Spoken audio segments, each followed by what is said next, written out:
Hello, hello, Twitch chat, hello. Welcome to the February Nova Cup. And with me co-casting today, it's none other than the beautiful Scovtroll. Welcome to the stream. Thank you. It's been a while. It has been So a glad while, to be dude. back. How have you been doing? Have you been playing the new season? Are you enjoying the patch changes? I've been getting into the game a bit again. I had a bit of a break. Yeah. I must admit I don't like the economy-heavy style the game has turned into right now, but what can you do? Just Fair get a enough. send.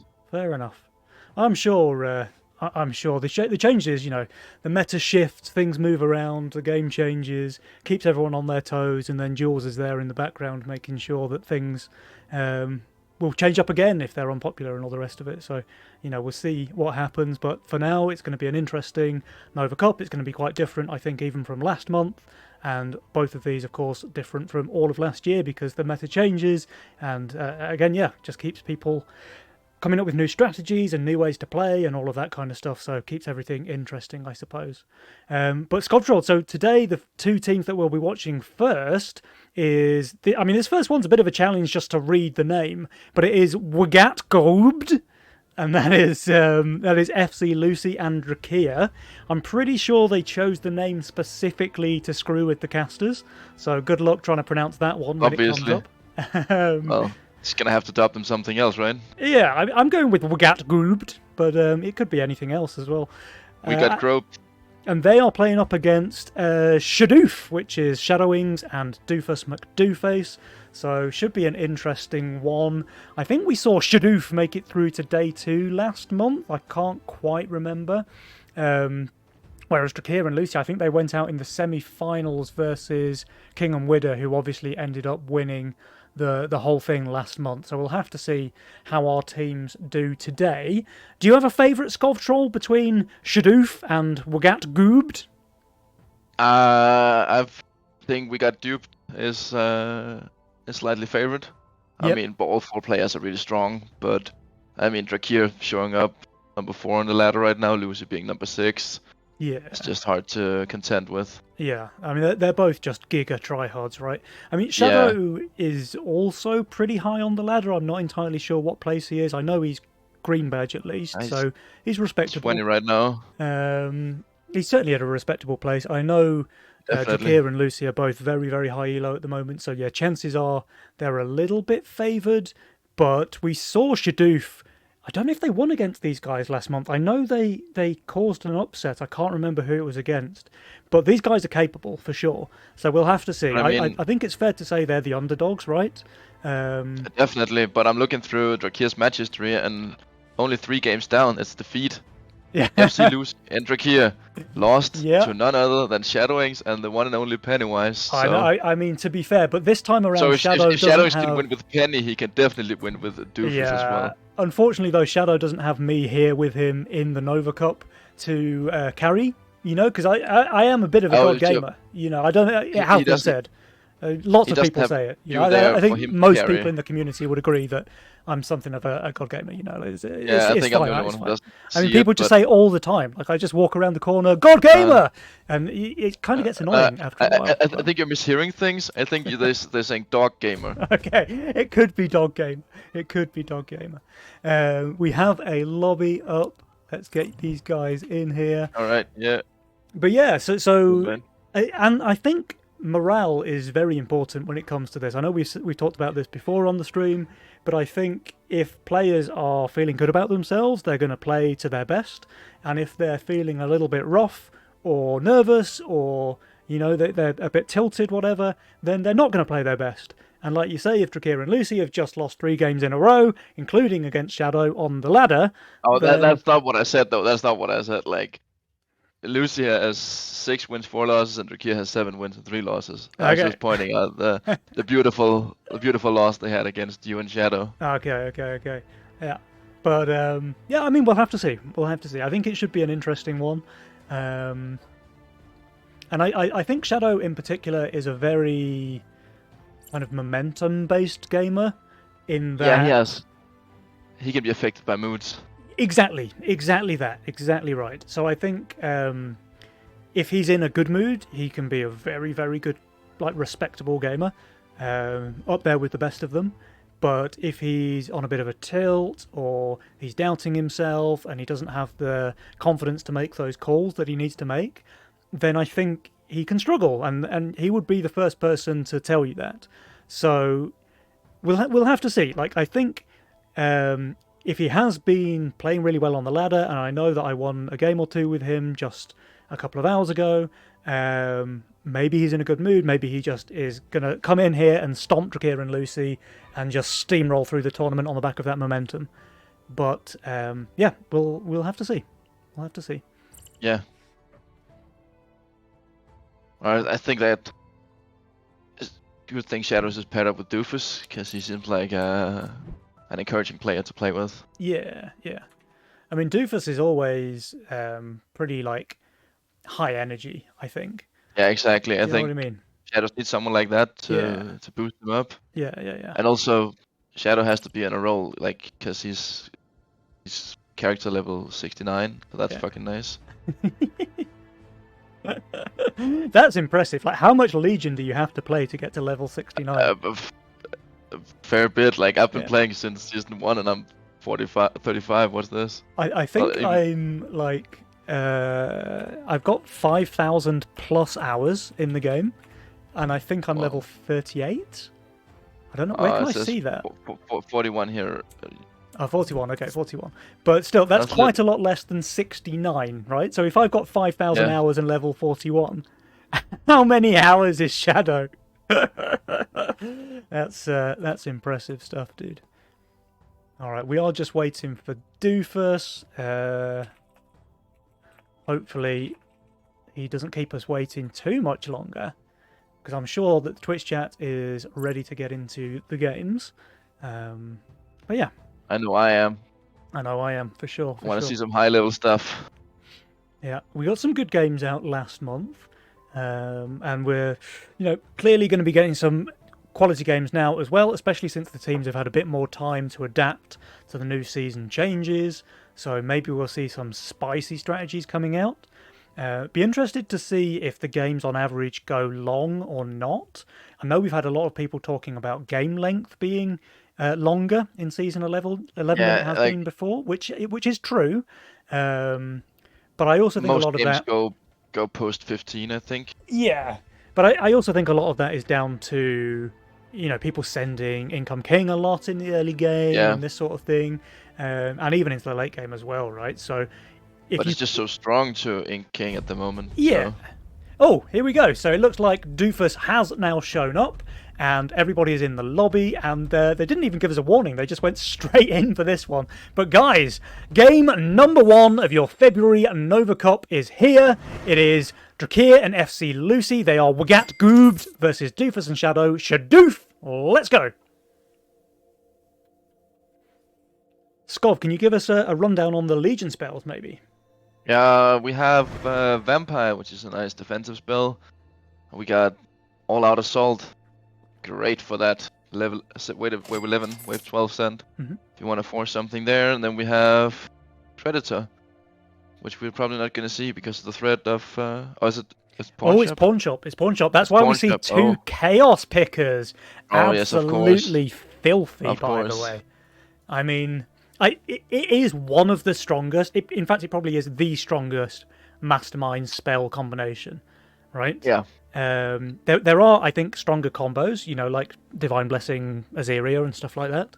But Chaos and Pawn Shop, in terms of just your raw mastermind Legion spell power, is really, really good. It's really, really powerful because obviously you might end up with a collection of random crap on your board when you're playing Chaos, and the ability to just sell it for 90% and build that, because Chaos also obviously rolls the perfect unit every single wave late game. So the ability to sell the stuff that's not perfect for the stuff that is perfect at 90% value is really strong. See 3 190 gold openers with a Azeria from Lucy, a Fire Alley from Doofus, and the gun or the Gatling from Shadowings. Yeah, so pretty and fast then we have and the aggressive. 5 worker opener with the Oathbreaker from Drakir. Yep. The one guy to go for a fast and aggressive opener is Drakir. Yes. Everybody else playing it very cautiously. Drakir adds the Harpy here. He can't afford anything else. I do think this leaks really badly to a snail. But Probably, we'll have but no to one see if sends a Shadow snail. goes for it. Yeah. Like, Shadow. the wave was also so fast. Okay, Shadow has the 20 Mythium. He has not snailed, so I don't expect to see it coming out now if he hasn't sent it already. Oh, and yeah, Doofus is playing super slow. The Chaos trying to capitalize on the Angler coming in later. And Drakir is really rewarded for sending this King upgrade as well, right? Because he wasn't going to be leaking Doofus anytime soon with Doofus overbuilding so heavily. So he might as well take the income. And yeah, look at this. Like, he's almost leaking no killed him, but like a snail would probably been 70%, 80% leak or something. But no snails, just holes. Yep. So Drakir again, massively rewarded here. In fact, Drakir and Lucy have both pushed to 6 workers here. Yeah, that's what he can do. Really, I don't understand that Doofus didn't push to 6 workers. Mm-hmm. Yeah, I don't know either. Like, he definitely doesn't need these bone warriors, I think I know why he didn't put to 6 workers. He can't afford it. He can't afford it. He couldn't afford it. Yeah. So now he's just playing it safe. Well, with an income send, he could, right? Like, he hasn't spent his Mythium yes, he has Mythium. Yeah, he could just send and push the 6th worker. Interesting. We'll have to see, because Drakir and Lucy, they're kind of getting away with murder so far. Both of them on 6 workers, both of them taking an income lead over their opponents here. But now we see Shadow sending the Brute, so something a little bit spicy. Yeah, and Drakir is not looking the best for this wave. I mean, he Harpies. does have the Harpies. Harpies are good, but like that's 140 value of Harpies. Yeah. He has, what, 210 value? And but Lucy! Oh, I didn't even see this. Nice luck, Lucy Chan. Chaos rolling the mask to go with the Poter on wave 4. Holy. Of course. Yeah. Now, if I'm Shadow and Doofus, I'm probably moulding already by now when I see the mask here, because that should just be an easy hold now from Lucy. But let's keep eyes on Drakir's lane. I mean, he's doing pretty well, honestly. The Harpies are basically infinite damage. He's just gonna leak the Brute, maybe two birds, Brute but that's 2. Nothing. Meanwhile, Lucy just holds, Rolling that mask is so crazy good for her there. Oh. This was... Rolling a mask with the Poda on 4 was what got Greensburg to call me the best Chaos player in the world, so... And I don't play Chaos anymore, so obviously now Lucy is the best Chaos player in the world. Yeah, you're reformed. That's how it goes, yes. Yep. Alright, so we do have already the -3s there for both Shadow and Doofus. Doofus's Brute not achieving anything is very painful, actually, I think. Yes. And it all comes down to the fact that Lucy just full cup. Like, look at 60-40 already. Like, what is that? Yeah. That's a Jules, is what that is. Yes. And we got some snails coming out, but like, Drakir has the 2 Oathbreakers here, which is just gonna go to town. Yeah. Now, this is a trap that I think people fall into quite often in Legion, where they go for a bit of a starve, especially in the early game. And if the starve doesn't work out, they then start just sending income every wave. And we see Shadow sends the snails on 5, he's sending more snails on 6. And that really just lets Drakir and Lucy, like, they were already in a great spot after wave 4. Yeah. But sending them income where Drakir has no chance of leaking is really just letting him run away with the game, I think. I could have just held on to the snails, maybe send a dino now or something to keep the... Well, I guess he couldn't keep the impact of the wave, because... He's only getting 2 snails here, right? I think he's going to be completely fine. Going to be another pretty easy hold. The real send, though, is this 160 send into Shadowwings here. There's 2 Brutes, there's 1 Robert as well. So we'll have to see how well this does, because although Shadow's on 615 value, this is a pretty good send, and it's a pretty weak wave for him. He does snipe 1 Brute now, but this is still quite a big leak here in lane 4 for Shadowwings. 55% there for Shadow. It was a big send, though. Oh, and Lucy leaking it. That is huge. How did Lucy... Oh, because... It's because the Poda was only tanking one of the Rockos in the start. Yeah, right, yeah. That's too little. I have seen Potamask leak quite often on Wave 6 lately. I think there's a bit of RNG in there, like whether or not the Pota decides to shoot across the lane, do you know what I mean? Yeah. Like if it attacks something in the split instead of defending itself, then I think that's what happens. This time she had no choice because she was only tanking one Rocco, so she just killed the one attacking her, and then she... But... Yeah. Then she, like, if we go to... like, yeah, the only... Yeah, I guess it took 900 damage. That doesn't make any sense. Yeah. But the amazing thing is, though, that Lucy actually leaks a larger percentage on Wave 6 than Shadow, who received 160 send of Brutes and Roberts, you know? So this is signs of life here for Shadoof. Like, they were looking pretty rough after Wave 4, I have to say, but that Wave 6 brings them back into the game a little bit. And now here, Doofus just gets a free wave for his Bounty Hunter, stacking up.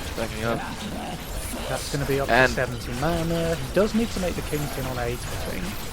Although, having said that, Drakir has no Mythium pressure, right? No, like, there was just 100% on Doofus, so... So if he wants to, he can greed, and it looks like he does. He's actually going for a Steed here. Okay. I mean, Steed is pretty decent on 8, right? It helps, yeah, I mean, it's fine. It helps put a bit of damage out from the Zeus and stacks up the Bounty Hunter. It has Arcane armor. I mean, Steed is fairly weak unit stat-wise, but he's pretty decent. Lucy gets a Steed down as well, but she's not shifting, and she is looking pretty weak on 9. She won't have that Averia. So Doofus gets another Snail. He's going to be chilling here. Oh, Shadow's guns... oh, sorry, I thought they both went AFK, but they didn't. It's fine. Now we get full sends coming out from Shadoof. We have Mole. Oh, a Mole from Lucy as well, actually. Double Mole. Doofus's Bounty Hunter did die, so it wasn't able to fully capitalise on the Wave 8 stacks. But surely he gets the Kingpin now. He's got 76 stacks. Yeah, there it is. Okay, he's 194 value over. Drakir knows this. He's only sending income here. Though we do have full sends against 3 out of the 4 players. So Lucy, Doofus, and Lucy, Shadow, and Drakir all receiving full sends. We'll have to see if anyone does well here. Shadow does drop down the Millennium, so pretty good on Wave 9. That's very good. Doofus dropping the Berserker. Looking to... I mean, there's no way. Maybe thinking it's going to come on Wave 10, but let's have a look at this Mimic here from Doofus into Lucy. That's 4 gold, only 4. Let's see Pota. The Pota's doing a great job here. Yeah, Pota's still living, that's fantastic. And this is a sad Mimic, actually. Only 4 gold still. Oh. Yeah. Okay, now 8 gold, 8 gold. Meanwhile, though, Drakir, he's looking very, very solid here against the 200 send. Shadow leaks 47%, but very, very low HP. And yet Drakir is able to hold his wave. He's even going to do some cover in the mid here, I think. This might be a bit more gold for Doofus's Mimic, though. Yeah, but it's that Lord of Death did a fantastic job just tanking the wave. It's even going to get one more dragon, right? Yeah, but there's going to be more gold for the Mimic, I think. So 28 gold in the end. The Mimic, it left the lane with 8. It reaches the king with 28. Doofus is probably quite happy with that outcome. Shadow's looking a bit rough down there, though, in lane 4. Interesting stat, by the way, for you guys at home. Shadowwing's win rate in lane 4 is 59.4%. It's his best lane. Don't know what it is about lane 4, but when he's in it, he's a menace. Maybe he gets to stay a bit more incognito over there. Yeah. Just out of the spotlight. Quiet.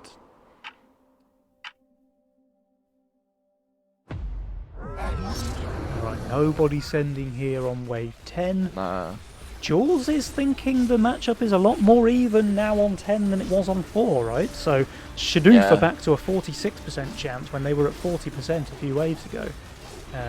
One thing that does concern me a little bit is that Drakir and Lucy, I mean, they have like the income lead, but also they have the king upgrade lead by miles. Shadoof barely have any king upgrades whatsoever, which can be fine, but it also means they can't afford to make a mistake, right? Whereas Drakir and Lucy, they can to some degree afford a leak, because those upgrades will keep them healthy. Whereas for Shadoof, if they leak any sizable amount, they're going to take infinite king damage, basically. That's gonna hurt so much. Yeah. Of course, we're gonna see the pawn shops out of the Chaos players. Then we got a Vampire out of Drakir. He's really gonna go for some aura bonanza over here with Vampire on the Grawl, which is gonna turn into an Ocean Templar, and the Lord of Death that has an APS as well. So that's gonna be. That's a super Hades right there. That's a bunch of juicy dragons come out of there in a second. Yeah. And the canopies with Ocean Templar and Vampire Aura are not to be underestimated, by the way. They get so much HP out of that. And like lifesteal on the flowers is also fairly strong. Yeah, like you don't really think of canopies as a late game unit, but when they have like literally thousands of extra HP from Ocean Templar and Vampire, they can be solid. And look at this, Shadow with his AFK guns causing a very long wave when they plan to send on 12. Oh, Drakir and Lucy. Okay, I thought they were going to save, but they just went for a bit of an income send at the very last second. So how well are they going to do here? That's the question. Drakir does get the death cap. Very strong on wave 12, especially with Vampire.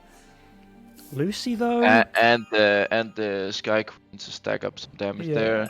Oh, and another flower. One thing that does worry me a little bit is that Shadow and Doofus, they're going for a kill here, and Doofus is just staying like plus 100 value, but he did treasure hunt here at the last second, I suppose. Alright, big sends then for Drakir and Lucy. 460 and 360. We'll have to see how well they can perform. The death cap of Drakir is just dominating the wave, but it is now dead. We'll have to see. I mean, the Centaur is shredding. It should be a bit of a leak. Lucy, meanwhile, she's leaking as well. It's not massive, though. 57 for Lucy, 67 for Drakir, and here is where those king upgrades we talked about are going to come in, Scoff. Yeah, the king ups are really going to be helping them here. Yeah, and it's not going to be too bad. Like, it's a mimic, which doesn't hurt the king that much at this point, and a centaur, which rarely hurts the king at all. Yeah. So only down to 75%. They really didn't lose much HP from that. But Jules is happy with it, though. Jules is saying 55% now for Shadoof, so they do appear to have turned the game around to some degree. Do Jules know about the value of like late game units? No, I see late game written all over Drakir and Lucy's builds, whereas Shadoof is, well, I mean, the guns are pretty decent. But he's just Shadows has so much value invested into. Shadow still has his reroll. I would love to see him reroll and hit something like an APS, because then Shadow's build goes from being okay to being like really goddamn strong. Oh, definitely. But he has to reroll first. He probably also needs some bigger tanks. Yeah. Yeah, his best tank at the moment is an Antler, right? Yeah. And Antler's a great natural tank, but that's all. But that's all it is. And you're not gonna go through late game doing Peewees as your arcane armor.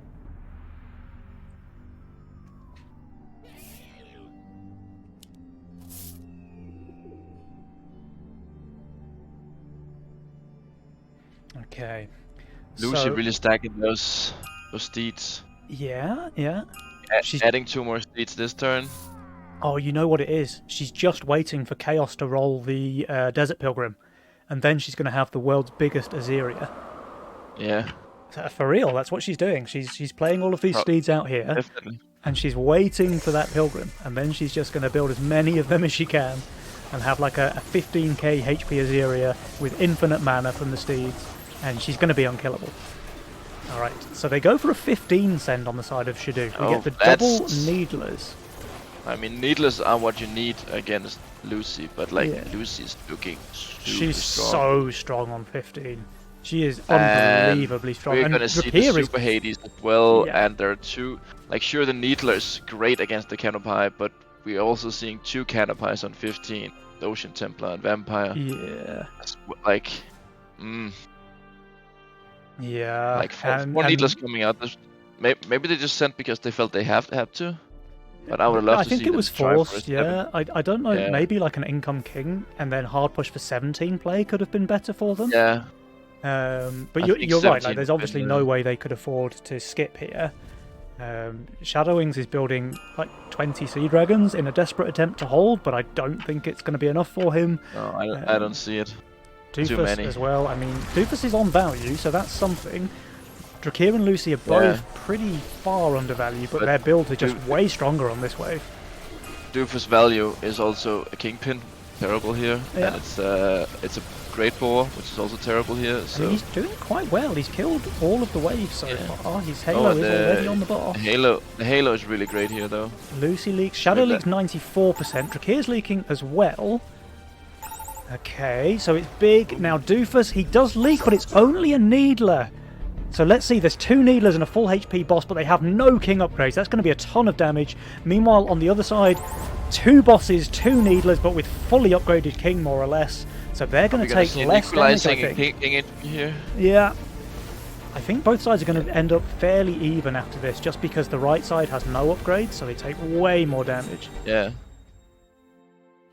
We're Okay, gonna see Doofus on Regent here. fire, though. This is Yeah, this is the lowest elo player in the game by some margin, and he's at top of the power score, on fire, wave 16. So, you know, fair play, Shadoof. Remember, guys, Definitely. they were really unfavoured, not just coming into the game, but also after a rough start on wave 4. Jules had said, you know, these guys are pretty much out, but they are now in the lead, on fire, and we'll have to see if they can convert it. And look at the workers though. Or the Mythium, I suppose you have to say now. Yeah. Mythium generation. Mythium rate, yeah. So they've pushed a lot harder than Drakir and Lucy. Drakir is already undervalued, and he didn't really shift any gold here, so that's a bit of a rough one for him. Yeah, and they are looking. Well, I mean, okay, Lucy got the The Dreadnought, yeah, but the rest of The- her the stuff is Dreadnought. garbage on 17. totally garbage. Like, there's a guaranteed Wanderer that can be upgraded, but that's the only fortified. Oh, Doofus is leaking no send. That's a shutdown, okay. But it's 25 gold. How much is 25 Yeah, 25 gold? mean gold at this does stage? not matter, but I mean, they have to send now, right? They have to. It's rarely where I thought, oh, if only I could build one more PB, I would have held. Yeah. Okay, everyone sends. And it's a Yeah, full send but- as well from Drakir and Lucy, so they're trying to race rather than trying to stay alive. Right. And this is actually really good for Shadowing and Doofus. Yeah, 'cause yeah. They're strong this wave. Yeah, now exactly right. So where Like, they it's were a kind of unfavoured on a great- 15 with the builds, Yeah. they're now way better. Doofus skillfully rolls the red eyes here. Or no, actually he had that Oh, already, Doof, right? He's he had just the ball upgrading. for ages. Yeah, and Shadow with the just- double Doomsday and the guns, they're very, very strong. And now his antlers coming out to shine, Scofftrolled as well, right? Yeah. I mean, antlers are great. Yeah. Here. Yeah. Taking, what, 80% damage from... Yeah. Now, Drakir and Lucy are both closer to value, but they're also receiving bigger sends. We'll have to see. This might just come down to the wire, Scov. We've got 780 here for Drakir. We've got 720 for Lucy, 540 for Doofus, and 480 baby send there for Shadow. Can anybody hold? And if so, if everyone's leaking, which side is going to win? This might just come down to a race. Shadow's doing My eyes well. got a DK. Doofus is doing well, but I think that's not a hold. The Dread Knight is DK of down. Lucy is now down, but her Azeria is still alive, and Drakir, Oh, look at Drakir. he's just Drakir. holding. Drakir Shadow the and beast. Doofus, no! Well, that's a G. That is GG. This was supposed to be the dream comeback, but they couldn't quite convert it. No. The Sky is- Queen. That is just devastating. Victory. That is just devastating. That is so unfortunate No for them. upset in this game. Doof is really doing well this game though. Yeah. How did Drakir hold that, by the way? Like, wow. Yeah, I don't know. He has I a get- Hades, he has 2 Canopies, 2 Death Caps, like, kind of dead value on the wave. The King Claws are good, at least. But that's... I guess when you Wow. put that much aura into Hades, they're gonna be great. Yeah, Even for just pumping out value. yeah. And the one Sky Queen, I think, like she was fully stacked. Yeah, she was doing a lot of damage for sure. And It's interesting. Doofus- Drakir had the APS but didn't build Sky Queens for auras. Yeah, I'm actually surprised that Doofus didn't hold, you know, like, his send Yeah, was quite a lot smaller than Drakeer's. His build, at least on paper, looks better than Drakeer's. He's got the red eyes, he's got the super strong, it looks bump, like. he's got the kingpin, but I guess he's just really lacking in damage, right? He has Arc of Justice Yeah. with the Rogue Wave, so that's a great damage output right there.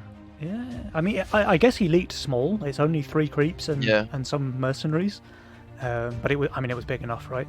Meanwhile, Drakeer just full held there. That's an absolute gutting one there for Doofus and Shadow. I thought they were going to win this one, Scott, not going to lie.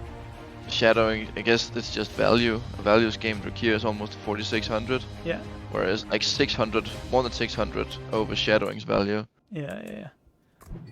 Oh man, that's very, very unfortunate for them. I would have loved to see Shadoof take that one. They kind of deserved it, honestly. After coming back into the game from being behind early on, I think they really ought to have won that one. It's a little bit unfortunate that they didn't. Drakeer pulled out that miracle hold there on 17. I was sure that he was going to leak, but he held, and he actually had a decent amount of value alive as well. Meanwhile, Doofus and Shadow, who both had, I think, decent builds for the wave, they just didn't quite have the value, right? Yeah, but then again, the sense was so much bigger. Like, there's almost 300 difference between. I think it was 300 difference in what Shadow got and what Drakeer got. Yeah. I guess 600 value is better than 300 Mythium, apparently. I guess it must be, yeah. And it also has to be said that, like, Drakeer having that income lead going through the early game means that he can scale there into the late game. So you can't separate the two.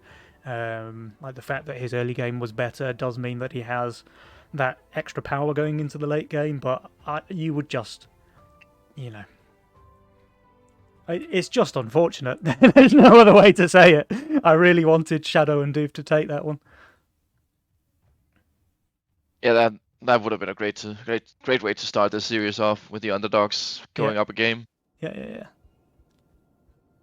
A little bit of salt there in the all chat from Doofus, just saying a sly dig to Drakeer and Lucy, saying it's a shame that the fewer workers won that one, but here we go.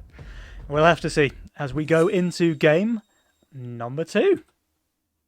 I guess early game it's feed and get fed, whereas late game it's an overbuild and starve. Yeah. That's how you gotta do it. Can you introduce the new Legion spells for us, Skov? Oh, we got Lone. Just great defensive spell in wave 11, wave 12, which is great for countering the overwork. So maybe we're just not gonna see any of those, and it's all gonna be a protector, buffing up that regeneration for their entire field of fighters.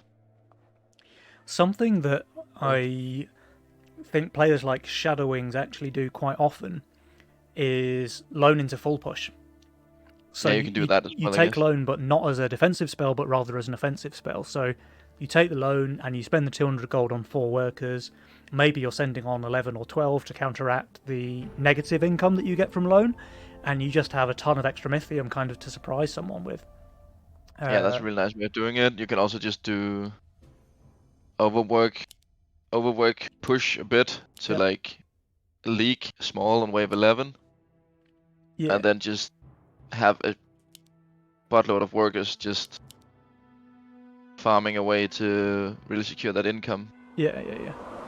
Now, and Drakeer with one of my favorite openings. He has an insane role, really, really strong role. Yeah.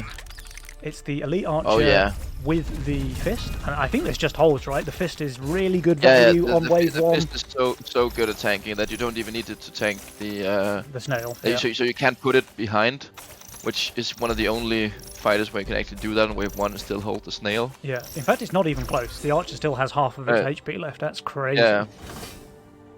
I suppose the mercenaries are weaker as well, but I wasn't expecting to see the Archer have literally half of his health still left, you know? Wow, but the Elite Archer and Chain Fist have never leaked on wave 1. I mean, unless you put the Chain Fist like in Narnia somewhere. Yeah. But his role is just so good, man. Like, he's got He's got the Archer with the Tempest, obviously one of the stronger DPS combos in the game. But with the Fist, it really helps you to get through those early waves. And then, like, he's got Gargoyle to cover any kind of arcane waves, and he's got Antler and Gates with Protector in the game as well. Like, he can pop off super hard this game. Already we see 6 workers out of 3 of the 4 players. Doofus is the only one staying. A bit short. On 5, yep. I mean, we're talking about roll power, but Lucy, she's not slouching either. She has the Pota Mask, she has the Pirate Skeleton, which is basically a Graal, so you can quite easily shift for Azeria at any point in the game. Yeah. And she has the Bonk as well, which is fantastic tank to pair with the Azeria. Covers all of the weak waves nicely. Yeah, so only wave 10 is weak, but... Yeah. But hey, look who's got an Elite Archer for wave 10, right? Yeah, right, exactly. Yeah. I mean, I suppose, well, only Antlers and Gates are going to be good for wave 10, and I don't know how many of those Drakir are going to be having. Shadow actually leaking here to 2 snails. That surprises me a little bit. 7 workers, so like, leaking small in the early game is basically a non-factor. He doesn't quite afford a Dino here. He's just saving. He's just saving his Mythium. We'll have to see if this one works out for him. Does he want to try the 5 cent? 5 into Pota? I don't know about that one, dude. I mean, I can definitely see 5 into Drakir, or 6 might even be better. You can do like 5 income cent, keep your Mythium afterwards, then have Lucy push, and then not get the mask for 6, and then go hard on 7. Shadow going very aggressive here. He's minus 105, so he's really trying to put the pressure there onto Lucy's Pota Mask roll. Doofus over here. I mean, he sends the Hermit as well, so we're going to get big sends coming out from both. Shadow did not reach Mole. I think he probably would have sent Mole if he did get it, but he he rather goes for the income send, which I think is fine. I think Shadowings might be leaking here, though. Oh, well, okay. Now it won't be Shadow leak because that's Bone Crusher. Yeah, Bone Crusher. But also, like, Drakir is almost definitely holding because the Elite Archer is just going to be tanking the boss alone. Yep. And these things are just incredible on 5 as well, as is this for single target damage. So yeah, expect Drakir to do just fine, and Lucy against the income send, she's just chilling as well. Yeah. All 3 lizards are on the Pota. Can they stop her from healing? No. They cannot. That's just perfect. Fine. That's just the way you want it. Yeah, she's very fine. Shadow leaks 47% to that brute. Yeah. Doofus is holding. He'll be able to cover as well. Doofus has the Pilgrim, so that's an easy hold on 5. Yep. But Doofus, I mean, what did he receive here? 3 snails, so like it's kind of to be expected that he would hold here. Can he kill this brute? No, right? So the brute is going to reach Shadow going again. That's not the line of play I told you, Shadow. Alright, so first blood going to the side of Wagat Goobed. And Lucy is going for a brute resend here into Doofus. I mean, I can see it, like he's looking super weak, but he does drop the Treant here, which is very strong when it has the initial like 20% buff, and the Desert Pilgrim healing is great for damage reduction as well. Now Shadow, he should be fine as long as his gun doesn't int. We'll have to keep an eye on that one. And Lucy, I mean, she's on value. She should be very, very fine. So let's just keep eyes on Shadow and Doofus. The gun is fine, so Shadow is fine, and gun's taking a bit of damage. Treant is dead quickly. Oh, and his Archer's dead as well. This is going to be a pretty decent leak, I think, for Doofus. Oh, we're going to see it out of the gun here. I mean, the gun was tanking nicely. Yeah, Shadow's doing very well. Shadow's doing really well. Which is good, because Doofus is leaking 50%, while Drakir and Lucy, they both hold, of course. So let's see. Gun is on the low HP Rocco first. That's fantastic. So it should be a full cover there from Shadow. Yeah. The Sea Dragon Bone Crusher combo, just keeping it alive. 755 damage taken on the Bone Crusher. That's what you want to see out of an 1100 health unit. Yep. Now we get... Okay, Drakir going for a Brute Resend into Shadow.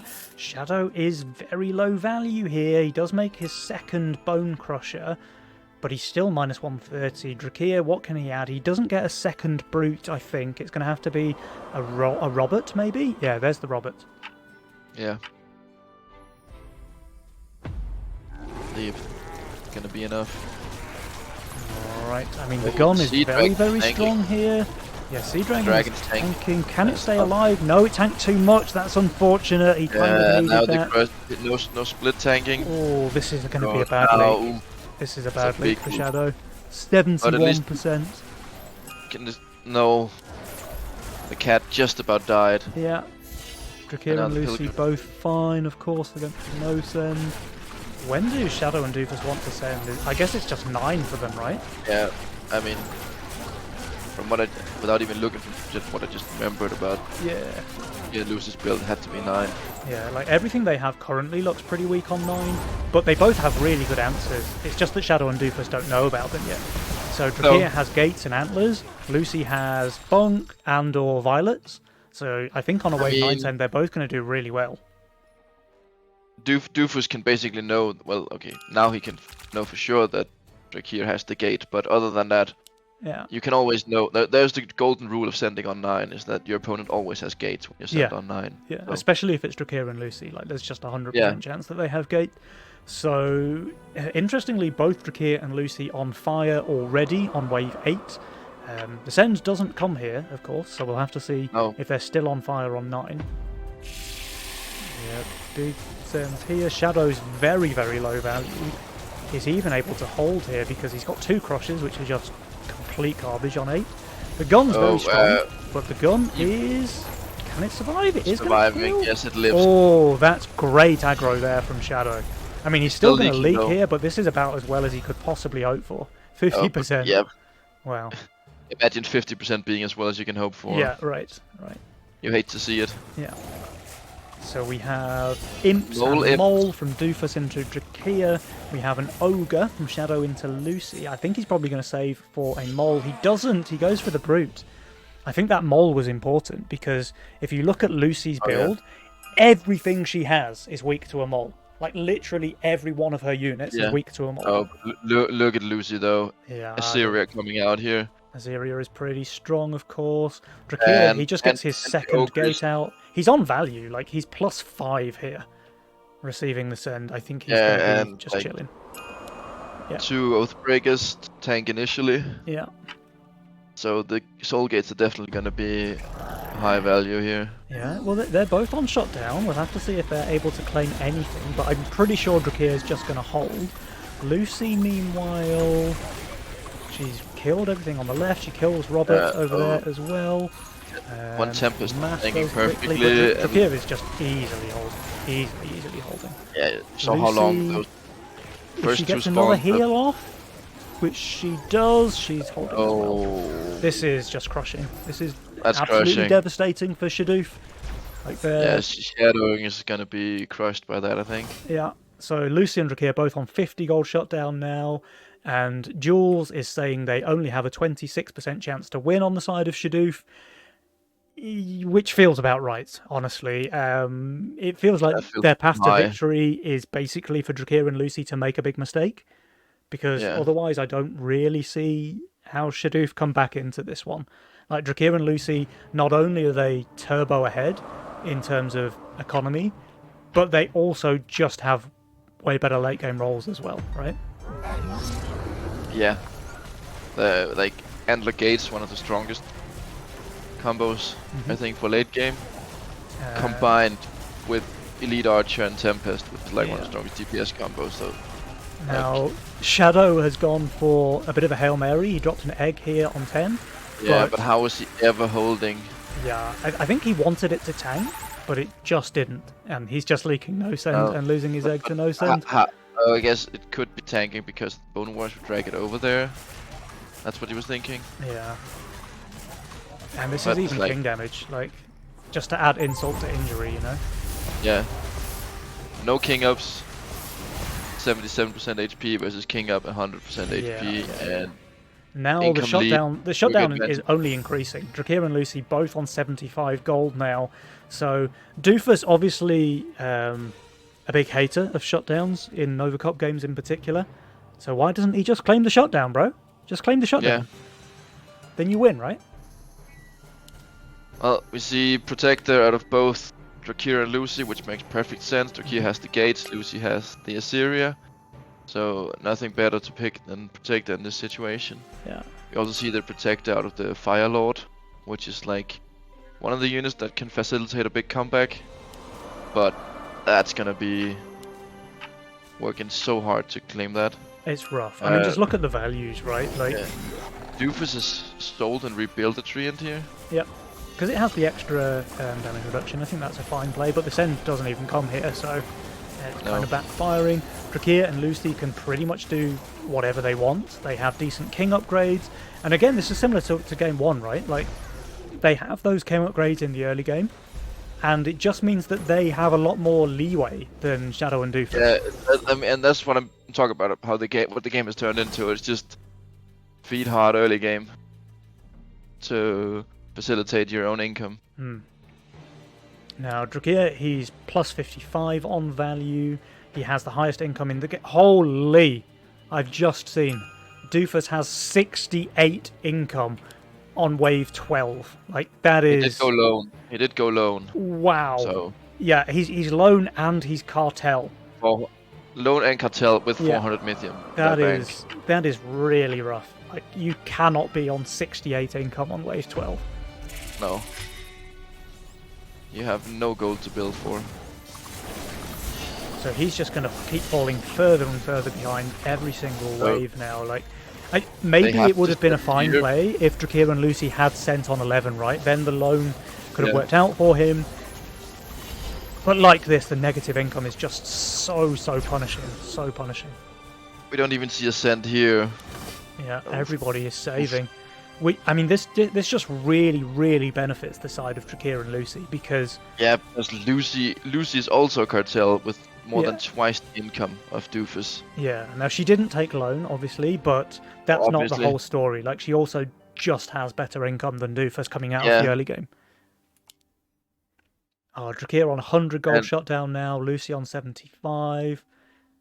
But look at that, Drakir at almost 2500 value, as opposed to Doofus and Shadow sitting at around 2100. Yeah. This is kind of crazy now. This is, and it's not just the income either. Like, their value is higher. They have more workers. They have better roles. This is just Drakir and Lucy both have power, like they have Protector, which is hidden value. Okay, so Shadoof, it looks like they know the Send is coming here on 14, which it is. They're getting massive sends from Drakir and Lucy. They're going for Income King. Now, if this works, Scovtrold, if this works, this is a way for them to get back into the game. Yeah. But it has to work. They have to hold. If it works, but they have to hold, and I just don't see it. Not 14, but cats are tier 2 unit. Yeah. They're too weak for 14. Yeah. So right now, I guess the Treant being replaced again is a decent unit for 14. And the Trinity is of course great for 14, but only everything else he has is bad here, yeah. Yeah. We have 2 guns coming out, and a lot of steeds. Oh, both of Shadow's guns are on the ram pretty much by themselves. No, so that ram is getting infinite. And not only were they on the ram was far away. So that's like... Oh no, they don't, that thing has changed now. They do full attack speed wherever. No. Yeah, but these are massive leaks. 98% for Shadow. 147 for Doofus. They have no kings. And they have no king upgrades. I think they are just... They're just dead. Let's just give them a bit of a Shiko on the king. And yeah, they are unfortunately done. And this second game was way more one-sided, right, for Drakir and Lucy. And I really feel for Shadoof there to lose in game number 1, because it felt to me like they deserved to win that one. And then maybe they have a better game in game 2 as well, right? This comes back to what we were talking about with the morale and the momentum, and I just think Shadow and Doof, they were not playing to the same caliber in game 2 that they did in game 1. Oh, And Drakir and Lucy see- took massive advantage of that. like Shadows leaks on 5, Doofus leaks on 6, Shadows leaks on 7, Shadow leaks on 8. No leaks on 9 though. Shadow again on 10. And Yeah, then but- just the killing blow on 14. Yeah, more to the point, Drakir and Lucy no leaks on 9. That is just devastating. Yeah. Because Shadow and Doofus were pretty all in for this play. They went for a bit of income on 6, straight into 9, where Drakir and Lucy both looked weak, and they both just full hold pretty comfortably. And the game is just already super rough on wave 9. Then both sides go for this big wave 14 play.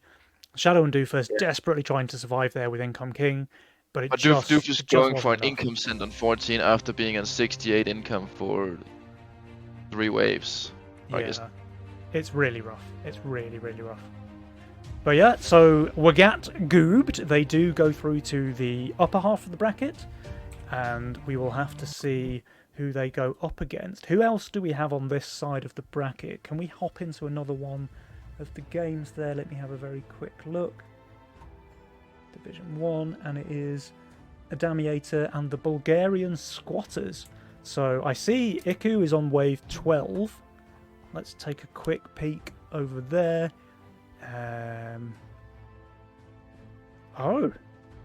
So they're still in game 1? What? How can that be the case? Did they start late or? Alright. Maybe. Well, either way, I think we should hop into the Itsu versus Adamiator game so we can spectate Itsu. I went with Adamus, but Adams, that also works. wave 13. And it looks like these guys are basically just started, so we might get to cast a whole best of 3 from scratch. Oh, great. Alright, so we've got Adamiator on the left, and we've got the Bulgarian Squatters on the right. Looks like we got 4 sorcerers, even Alright. though there was Venture and All Out Assault. And look what we have here from IQ. It's the hardest Trinity Archer on the block, sorcered up with two gunships. It's basically all his damage coming from there. Yeah. But then again, that's all the damage he's gonna need. Now we're getting fairly big wave 14 sends coming out from the Bulgarian Squatters. Adamus and Aviator also They're going sending. for 4 sends as well. Interesting. But they have way Because- less Mythium. Way less. Then wait, Mythium. we see the Trinity here. There's also Millennium. So like, I would have like announced a Doomsday. Like, if I was Aviator, I would for income here because I don't see how I'm ever gonna breaking. Mhm. Next year here. I guess I2 can be broken here, but because there's no real tank value actually. Yeah, but Nyxia is looking really strong. Like, really, Yeah. really strong. With the Sorcerer thing, with the Doomsday Machine, with the Hardened Mudman there's as well. There's another Trinity there. Yeah. So But Aviator's strong as well. He has a Chieftain buffed Green Devil, which is fantastic tank value. He also has the Sorcerer Trinity Archer, so does Adams. You know, it's certainly not a foregone conclusion that these guys are leaking. oh, I think they're holding. Yeah.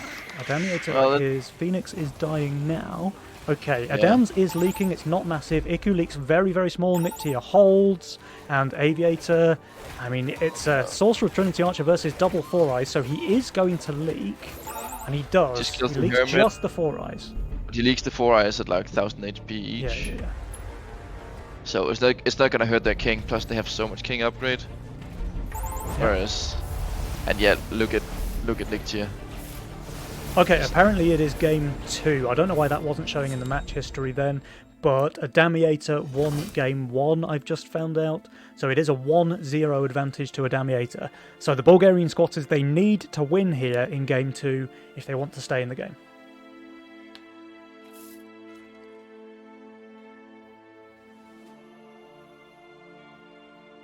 Alright, Itsu's going for the king upgrades. And Nyxia placing an egg here. He's actually playing Chaos, which obviously is disgusting, but so is Adams, so, you know. Oh, they're planning to go long, I think. They're going for max king upgrades here, and then they just want to save for, I don't know, 18, 19, something like this. Yeah. It's gonna be But hard Adamiator, they've both pushed really hard, and I think Nictia might come to regret this egg. I think we're gonna see Ascent on 16. Yeah, Adamiator, they've both pushed really hard for it. Yeah. And Aviator, he's still pushing. Oh, they keep pushing. Yeah, they keep pushing here. They're both still pushing, right? Like they see these pin-ups, they see... None of them have more than 50 gold. Oh, Adams is leaking no send. Leaking this. Oh, and you hate to see that. Yeah. One interesting thing, though, is that the Bulgarian squatters have like a full HP king with full king upgrades, pretty much. They just need one more spell, which I'm sure they'll do here. Yes, of course. And it's very, very hard to lose 100% of your king's HP on 16 if you have a fully upgraded king. Yeah. So we'll have to see. He gets a Phoenix here. Is he gonna... okay, yes, that's Phoenix can smurf. I think he wants it kind of here, though. Maybe even here. It's definitely lacking a tank behind it to catch some of it. I mean, there's fine. You just gotta put something here, right? Yeah. He needs to spend his gold. Why are you spamming these? Why are you not doing the Phoenix? Hello? Did he forget that he didn't do the Phoenix? I don't know, because the Phoenix would have been really good for him here to tank the left side of the wave. Phoenix would have been great. Firelord just died. Yeah, okay, that's a massive mistake there from Nictia. He really needed that Phoenix. It would have made his hold so much better here, I think. He's actually going to leak quite heavily as a result. Itsu, he's also 69%. I mean, that's okay. It's all low HP as well. But Nictia, he could have done so much better here with the Phoenix. That's an 81% leak. That's a 50 gold shutdown. That's a Shiko. Adams, meanwhile, he's leaking to no send, but he is basically suicide pushed. One thing, though, is that the Bulgarian squatters, of course, they saved their Mythium here, so they do have the pressure advantage for sure, but they have way less workers. And they also have way less HP now. They do. And they can't really go 18, can they? I was going to say, like, I don't know, like, Aviator and Adams, they have more income now. They got a lot of gold there on wave 16. They got the shutdown, but they also got hundreds and hundreds of, like, pillage gold and leak gold. So despite the fact that they basically suicided for that 16, they're pretty much on value. Okay, Adams is not quite on value, but Aviator's on value. Wonder if my UI is bugged. Well, or 500 is just minus 500 is just on value. Alright, so Itsu and Nictia, do they go for this 18 send now? Adams skillfully rolls the Berserker for 18. Four chieftains. Oh, yeah, but can they afford to skip though? That's the question. They haven't sent yet. I think the squatters are going to save their Mythium, but they might just be saving it for next game. Because they're not great on this wave. The Phoenix is still not upgraded. Nictia, remember to upgrade the Phoenix? Yes, he can. He can, but Aviator has sent the double 4-eyes. Yeah, that's true. Ooh, a cat there. That means the Phoenix is not tanking initially. Yeah. But there's also an Assyria from... Assyria just for damage. Itsu, you've got 329 gold. Can you spend it, please? That's a fire. That's a Hades. Yeah. Well, one Hades, one Lord of Death. Nictia shifted 79 gold here, didn't harden. His Phoenix is tanking the 4-eyes. It's going to die very, very quickly. Uh-oh. I think the squatters have just saved their Mythium for next Nova Cup, maybe. Nictia's doing well. Itsu, though, less well. Not so well. Nictia... That's three creeps and the stents. And there's also a couple of leaks out of there. Nictia's leaking as well. So there's going to be 4 wave creeps, 2 4-eyes, and a witch. Can they survive this? They do not have the spell, actually. I wonder why they didn't do that one spell on 16. Are they ever surviving? Oh, it's so close! Man, if they had that spell on 16, they would still be alive! If they'd done 2 regions each. They'd done anything. If they'd spent their gold, they shifted 80 gold here. They didn't do that last king upgrade on 16. They didn't send when they saw that their opponents were basically Sui pushing into them. I mean, look at the values. Adam's is minus 1,000. Aviator's minus 900. Oh, the squatters. They squandered this one, Skovtrold. Absolutely squandered it. Just a little bit of spell on 16, a little bit of reaching in between the two waves. Yeah. And they're golden. Yeah, like look and at the... They kill Adam and Aviator on 19, I'm sure. Look at the win graph. Like, they were ahead all the way from 10, all the way to 18, where they just die for fun because they want to save their Mythium for LTD3. Yeah. Come on, man. Oh, that was so close as well. Like, well, I don't want to face the Bulgarian squatters in their next game because they're gonna have a bunch of Mythium. Yeah, they start wave 1 with like 2k Mythium each. Yeah.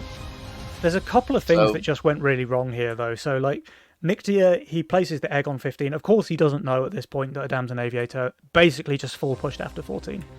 Oh. So they really wanted to go in for 16. Okay, the egg I think is fine. What's not fine is not upgrading this Phoenix here on 16. I think that's very much not fine because I think he does so much better. He may even hold, honestly. Like, it's hard to call it, but he honestly might hold. In fact, why don't we just test it? There's no more games now until there's a bit of a break, so let's do a very quick test here. So it's Ram, Pack, Mol.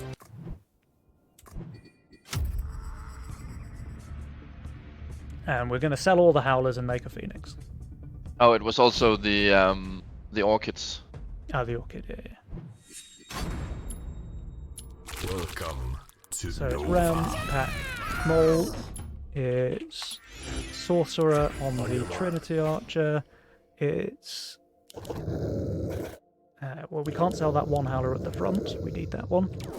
Yeah, but that was already there, so... We can downgrade the Orchid and make the Phoenix, right? So something like this. I can see what you're doing, but okay. I'm pretty sure he added... How much value did he have in game?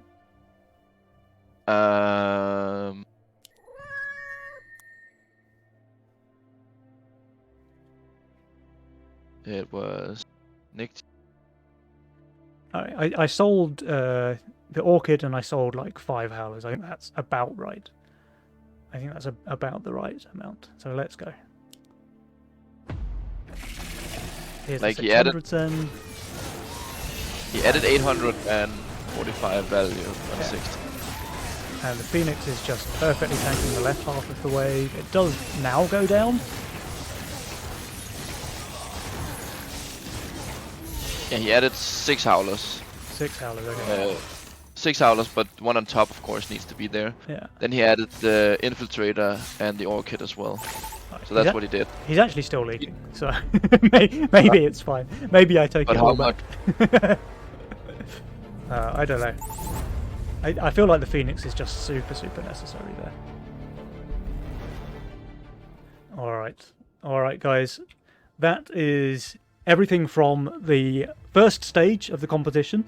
We see Wagat Goobed making it through to the upper bracket, and we see Adamiator also making it through to the upper bracket. So that will be our next match after a short break. It will be Wagat Goobed versus Adamiator wanting to save their Mythium. But guys, we do need like a 10-minute break now, just to let the players rest between games and to let the casters refresh their beverages. So don't go anywhere, guys. We are going to have more games coming right up very soon. But before we do get on to the next games, we have a little bit of a musical interlude from none other than Nictia, who we just saw absolutely throwing that game, by the way. I'm still just flabbergasted by how much they threw that game. But let's just say that his talents lie more in the musical realm than in the gaming realm. And we will leave you with TBH from Nick T, and we will be back in around 10 minutes, so don't go anywhere. Goodbye.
Hello, welcome back, Twitch chat. We've had some pretty devastating losses there in the first round. We saw Shadoof dropping the first game against Drakir and Lucy, ultimately losing them the series. And then we saw the Bulgarian squatters, Itsu and Nictia. Another really painful one to watch there in the second game of their series against the Damiator. Both teams underdogs, fair to say. Both teams look like they should have won those respective games. So it's really upsetting, I think, for those guys. And we'll have to see, because now they have to face each other, right? That's going to be the lower bracket, is going to be Shadoof versus the Squatters. We will be casting the upper bracket. That's going to be Wagat Gobed versus Adamiator wanting to save their Mythium. And we'll have to see what pans out, on the lower half of the bracket, because only one of those teams now has a chance to make it through to the finals. Will it be Shadoof? Will it be the Squatters? We'll have to wait and see. Meanwhile, though, they're in game already. Yeah, they're in game already. We'll have to keep an eye on that side of the bracket and just let the guys at home know when there's a result. But meanwhile, Skovtroll, we have a game of our own to watch. Yes, we have Drakir and Lucy, Team Wagat Goobed, versus Adams and Aviator, saving their Mythium. This is going to be a spicy one. That's going to be a definite spicy one. Do you have... these are some... Do you have any favourites from these two? Players. I mean, it's like when Drakir and Lucy are in team together playing a game. Yeah. As long, they just... The margins can differ, but they are so often the favorites in games like these. I mean, unless they're up against King and Witter, I think. Yeah. So, looking at statistics from who have performed better in tournaments, I think Drakir and Lucy are just the favorites. Also, current performance. Yeah. Although, having said that, Adams and Aviator, they were in the final last month, and Drakir and Lucy were not. So there's prior form there. But yeah, I would agree. I think Drakir and Lucy, if they're on form, they are a formidable force to be reckoned with. But so are Adams and Aviator. This could very easily be a finals match, and we're only in the second match of the weekend, right? So, but guys, without any further ado, the players are keen to get this one underway. So game number 1 between Wagat Goobed and Adamiator is here. Let's go. We got Megamind out of Aviator. Megamind. He really wants that pick. +1 gold. Yes, I mean, I think he's gonna win off that gold. They're already 1 gold ahead. Right. It's so good. And for the Legion spells, we're gonna see Dark Ritual. Always great to sacrifice some King HP for some gold right away.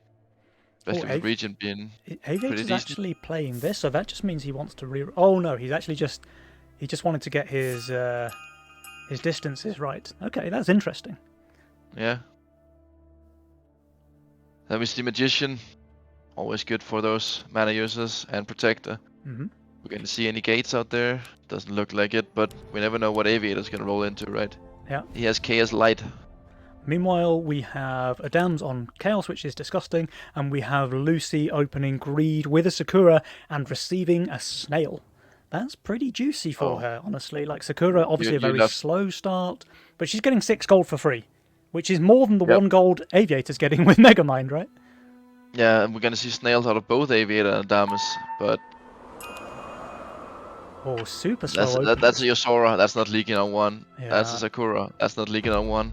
Very, very slow openers from both, and they both just get +6 gold for fun. Yeah. So Megamind not working. Yeah. Megamind not working, and I appreciate the Snails. They probably expect Drakir and Lucy to just drop a Fiesta in game 1, but they Fiesta'n't.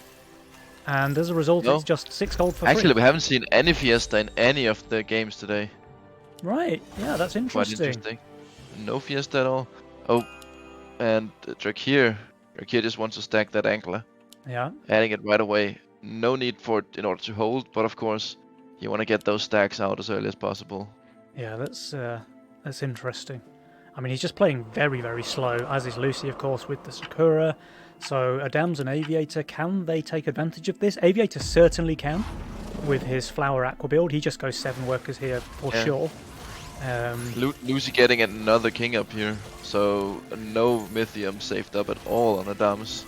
That's reasonable, honestly. Like, it's very, very difficult to leak a Sakura early game now. Yeah, people especially have with the weaker Sakura way mercenaries. out.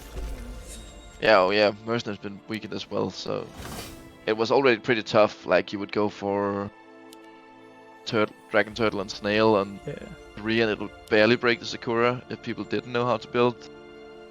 But with weaker mercenaries, there's just no way. Yeah. Yeah, I think the only way to break a Sakura on 3 is with double Dragon Turtle, and even then, it's only if they have like a Sakura and 2 seeds. If they have any more than that, it's an easy hold. Yeah. Drakea's receiving a Robert here though. He's minus 45, so he has finally pressed the worker button after being on a super slow opener. Let's see if this Robert gets any work done. The Azora is surviving for a very, very long time, dodging a lot of those shots. It is now dead, and the Angler will be soon to follow. Can he kill one more? He cannot. That's a 33% leak. 33% leaks 11% as well. I think Aviator's gonna struggle. Like, it's gonna be punishing more for Aviator's economy to send Power Merc than Drakea leaking those 33%. But it is a long wave while they have the worker lead, though. That is true. So swings and roundabouts, you know. Oh, now Adams' turn to go for a full send. He gets one Robert out. He's going to go for the second, but Lucy's on 400 value here with a Nekomata as well, so that's obviously very good at tanking the Roberts. It's a non-stack Nekomata though, and like the wave is going to hurt more than the Robos, right? So yeah. All right, this is an 80 send into Lucy. One of the Roberts is straight on the Sakura, but that's kind of perfect split tanking, honestly, for her. Now both Roberts are on the Sakura. I think we might see it go down. That's going to kill the Sakura. But he's still killing the entire wave, right? It's killed, but Sakura's going down. Okay. Just about doesn't get the last hit off there to kill the Robo. Yeah. I wonder, though, is it worth, like, it's minus 4 income for Adams for the rest of the game to deny one stack of the Sakura for Lucy? Maybe the answer's yes, because Sakura does rely on a lot of kind of breakpoints, and if you can kill it early, then it becomes a lot harder to hold the later waves as well, right? But yeah, it's about killing it on 4, so you can kill it on 7, so you can kill it on 8, so you can kill it on 10, basically. Exactly.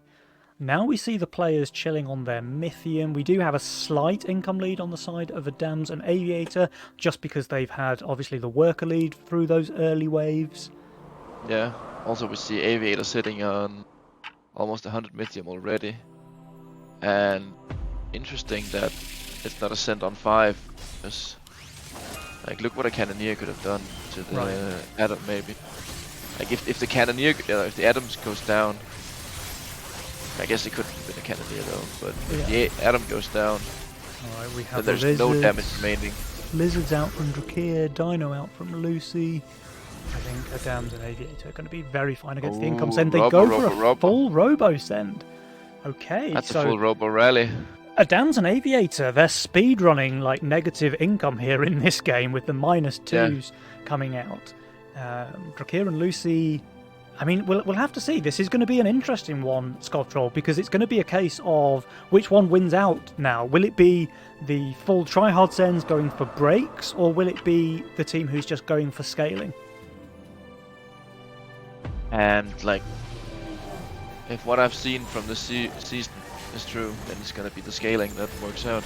So far, that does seem to have been the case, yeah. Now, Drakea, he gets a 140 send. One of the Roberts is on the Atom, so that does die. Yeah.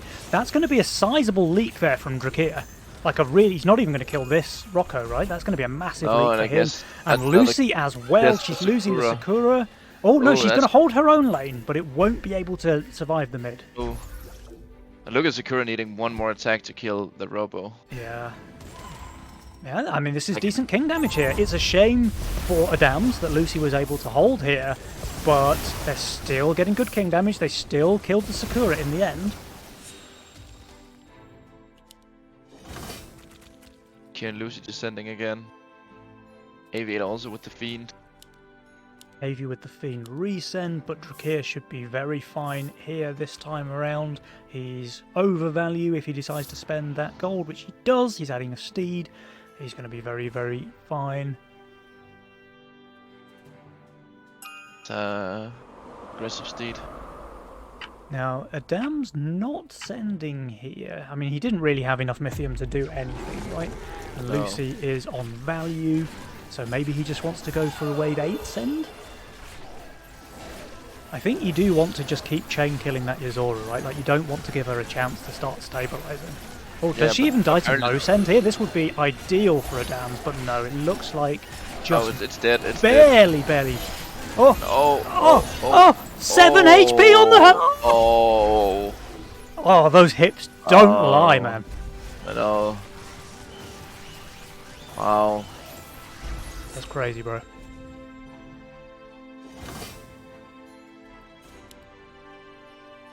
Okay, Drakir going for a Starcaller circle. It looks like there's Magician as well. Oh, this is looking spicy for Drakir. So he has Starcaller Steed with Boar and Magician. His late game actually pretty crazy. Yeah. Oh, Adams is still saving his Mythium here, by the way. I'm kind of surprised that he didn't send into Lucy on it. Well,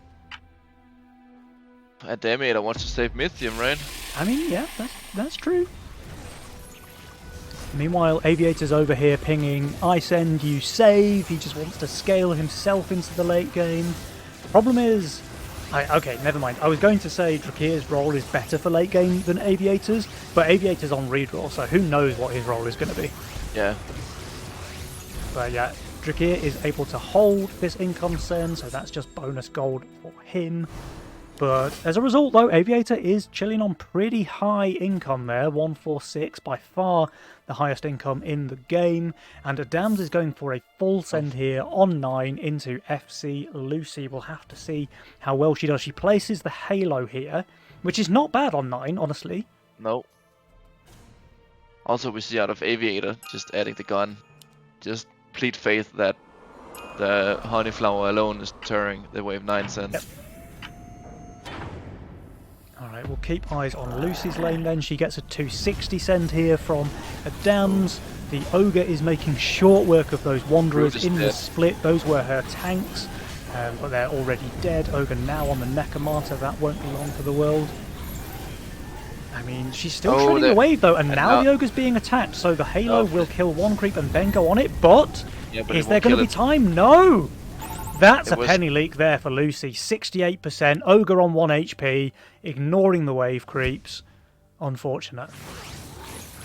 But pretty healthy Kingpin out of Drakir already, and there's another ankle stacking up somewhere. Yep.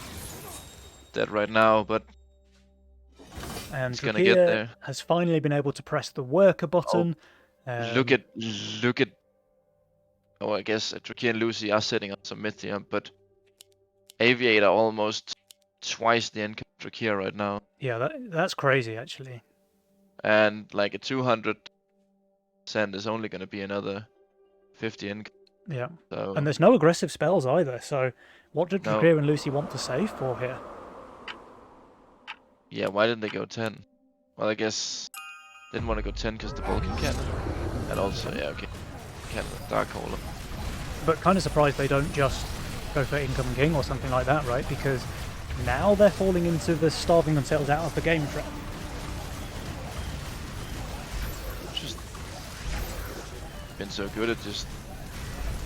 Oh, does the Sakura die? It does! That's another stack loss! So right now we're seeing a 6-stack Sakura.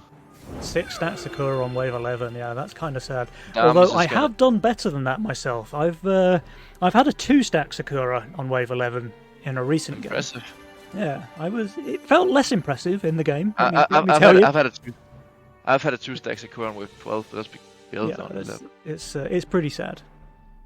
That's the thing, right? When your Sakura starts dying in the early game, it just never stops dying. No. Alright, so when do Drakir and Lucy want to go for then? Because they're super, super behind. Like you were saying, Aviator almost has double Drakir's income. I mean, he has more than double it now after that wave 10 send. Again, it's just Oh, but look at that. Oh, It almost- Aviator.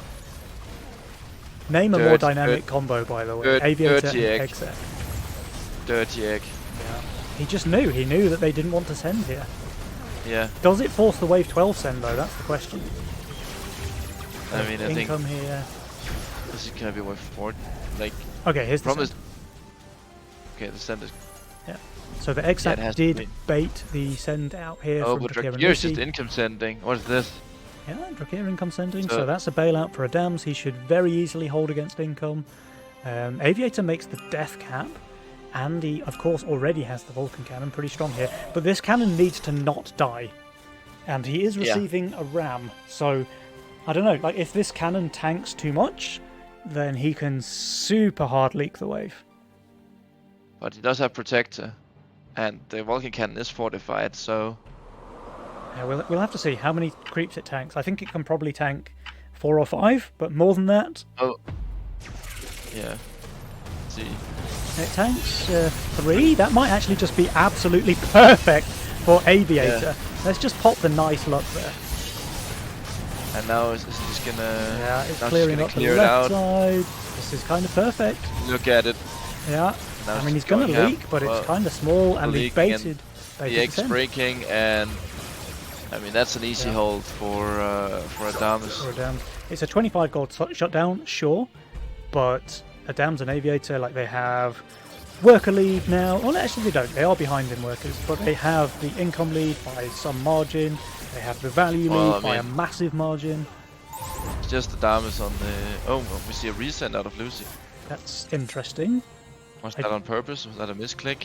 Like, It has to be a I misclick, mean- right? It has to be. I mean, yeah, because there's nothing added. Did she just send it now, or did she? Was it supposed to go out on wave 12?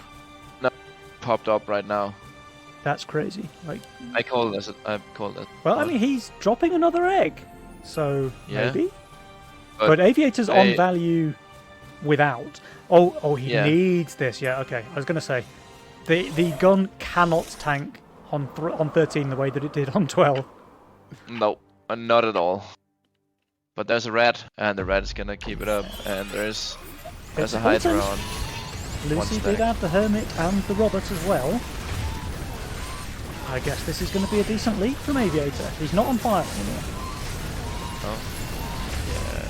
The Mole is down. 3 creeps Is it a leak? remain. It's not a leak. I That's mean, his not a leak. tanks are all dead, right? Yeah, but the wave is all dead. Wait. That's crazy, bro. Like, all his units are bad here. Yeah, but his value is. His value, I mean, his value, that's including an egg, right?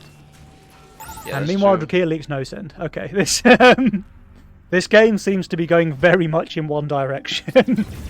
But we have to remember that there's also the like not all his units are bad. The fire really has a lot of magic damage coming out of its.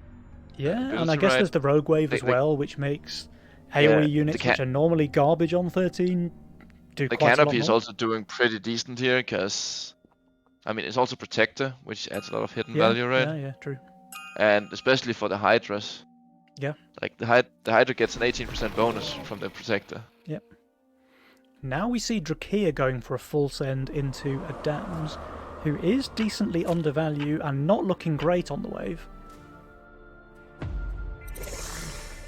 Yeah, 460 send. We should see a leak here out of Adams, who is somehow lowest on the power score, which surprises me, honestly, because it feels like they're super far ahead. Oh, he's Oh, killing look his at DPS this. as well. Although, having said that, there was no way for him not to, because he has no other units. That's the perfect build. Just all DPS units. He's honestly doing pretty fine there. 52% leak against this 52%, massive 460 Yeah. send on 14, while he's like his build is weak here, he's undervalued. And I think Adams is happy with that result, really. Yeah. More to the point though, Drakir and Lucy, they just have no pressure now against the Damiator. No, Drakir just adding more turtles. That's definitely not a misclick. Lucy not adding. Oh, there it is. Alright, so they're going for income king play, but Adams and Aviator, they can just save their Mythium until whenever they want, really. I mean, I guess Yeah, I'm expecting Aviator's 16. getting rolling away with the game now. Two Yeah, Hydras. Super far ahead. One of them is fully hatched. That's gonna tank so much. Yeah. And with the They're Ocean only weak Templar this as way. well. Yeah. Wow. And Protector. Yeah. That's a lot of like hidden HP, if you like, from all of that. Aviator doesn't have the canopy anymore, but he has gates now, and I see 2 great spots for gates. Yeah. Plus, he does have the pilgrims as well. I guess they're a non-factor in this wave because they just get sniped. But when do you think Adam's and Aviator go? Like, is it just 16 against Drakir and Lucy? She's so far undervalued. Sure, she can have pyros, but I think her tank line just dies instantly, right? Like, if you add a couple of pyros, it just doesn't matter if all of your tanks die in seconds. No, and like, look at Lucy's tanks. It's 4 cats, 2 wolves. Yeah. Like, there's no good tank value for Lucy. Yeah, I mean, here we see the sense. And the leak as well. That was perfect. 33% easy leak. Drakir's even adding balls here, which are obviously not the best on 16.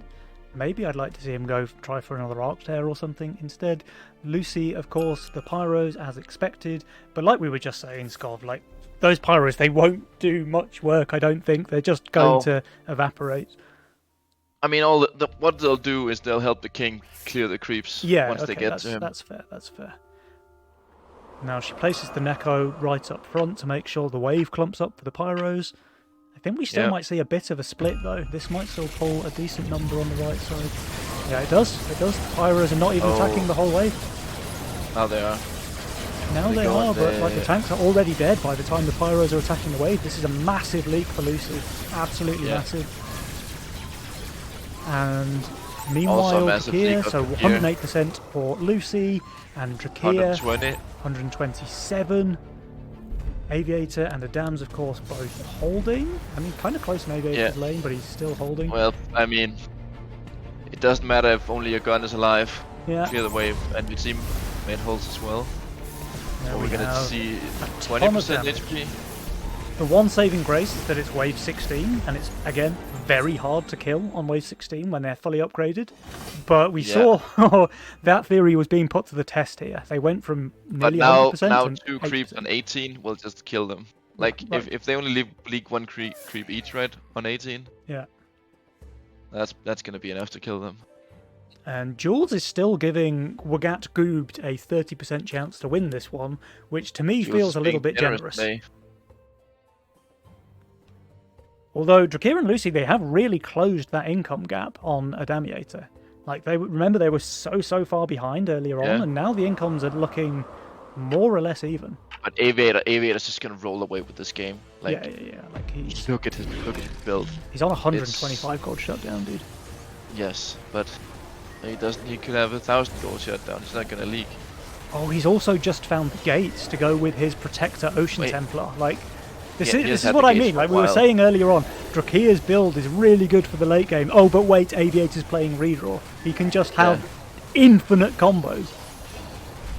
I think he had the gates at like 14, 15. He didn't put them down though. Yeah. And he even has that Berserker as well, right? So like the one wave where he's maybe looking weak, 20, he has Fatalizers. Yeah. And he can add another Ocean Templar for his Fatalizers, and then he's just gonna be golden there. Now, Drakir's Kingpin farm seems to be going quite well. He has 4 very high mana Kingpins, but it's still undervalued. So even with all of that added like free value from the Kingpin stacks, he's still minus 300. And he's Lucy, she's also decently under. His build is so... Yeah. Well, he has the star coming up. Yeah. And he might hold because there's no send, but... Everybody's going to go wave 19, which seems obvious. I don't think any side can afford to skip. 19 is such a game ender. Yeah. 19 is Drakir's best wave, though. We have to mention that. So I think this will really come down to Drakir's lane. Because Lucy is definitely leaking, and badly. I think Adams is... he's leaking as well. Also, probably quite Adams badly. probably. Aviator, I think he Aviator may found hold. Haven. Aviator might hold or leak small. It's kind of hard to say. It's kind of hard to say, honestly, because he's got good units, but he's kind of low value. Drakir, though, he's actually the closest to value in the game, and 19 is his best wave. So I think everything really comes down to this lane here, lane number 1. But I feel like Kingpin's best fall off. So Adams even went for some king upgrades here, knowing that Lucy was going to leak the full wave regardless. I think that's a good play. Now, Drakir is snacking on the Sen. Those Rams are already gone before they could really achieve much of anything. The Kingpins are getting a ton of work in against the wave, but as soon as they start dying, it's easier for the follow-up ones to go, and that is a big leak from Drakir. 87%. Yeah. Lucy actually And doing look at crazy well. That's mind-boggling. 42% there, Adams 54, but it doesn't matter. Wagat, look at Aviator's hold. Look at Aviator's hold. Like, Aviator doesn't just hold, he has like 3,000 values still alive. But yeah, Adamiator, they win here, game number 1, in favour of Adamiator saving their Mythium. And Wagat Goobed, they now need to win the next match to have a chance of, or not to have a chance, or to have a chance of winning this series, right?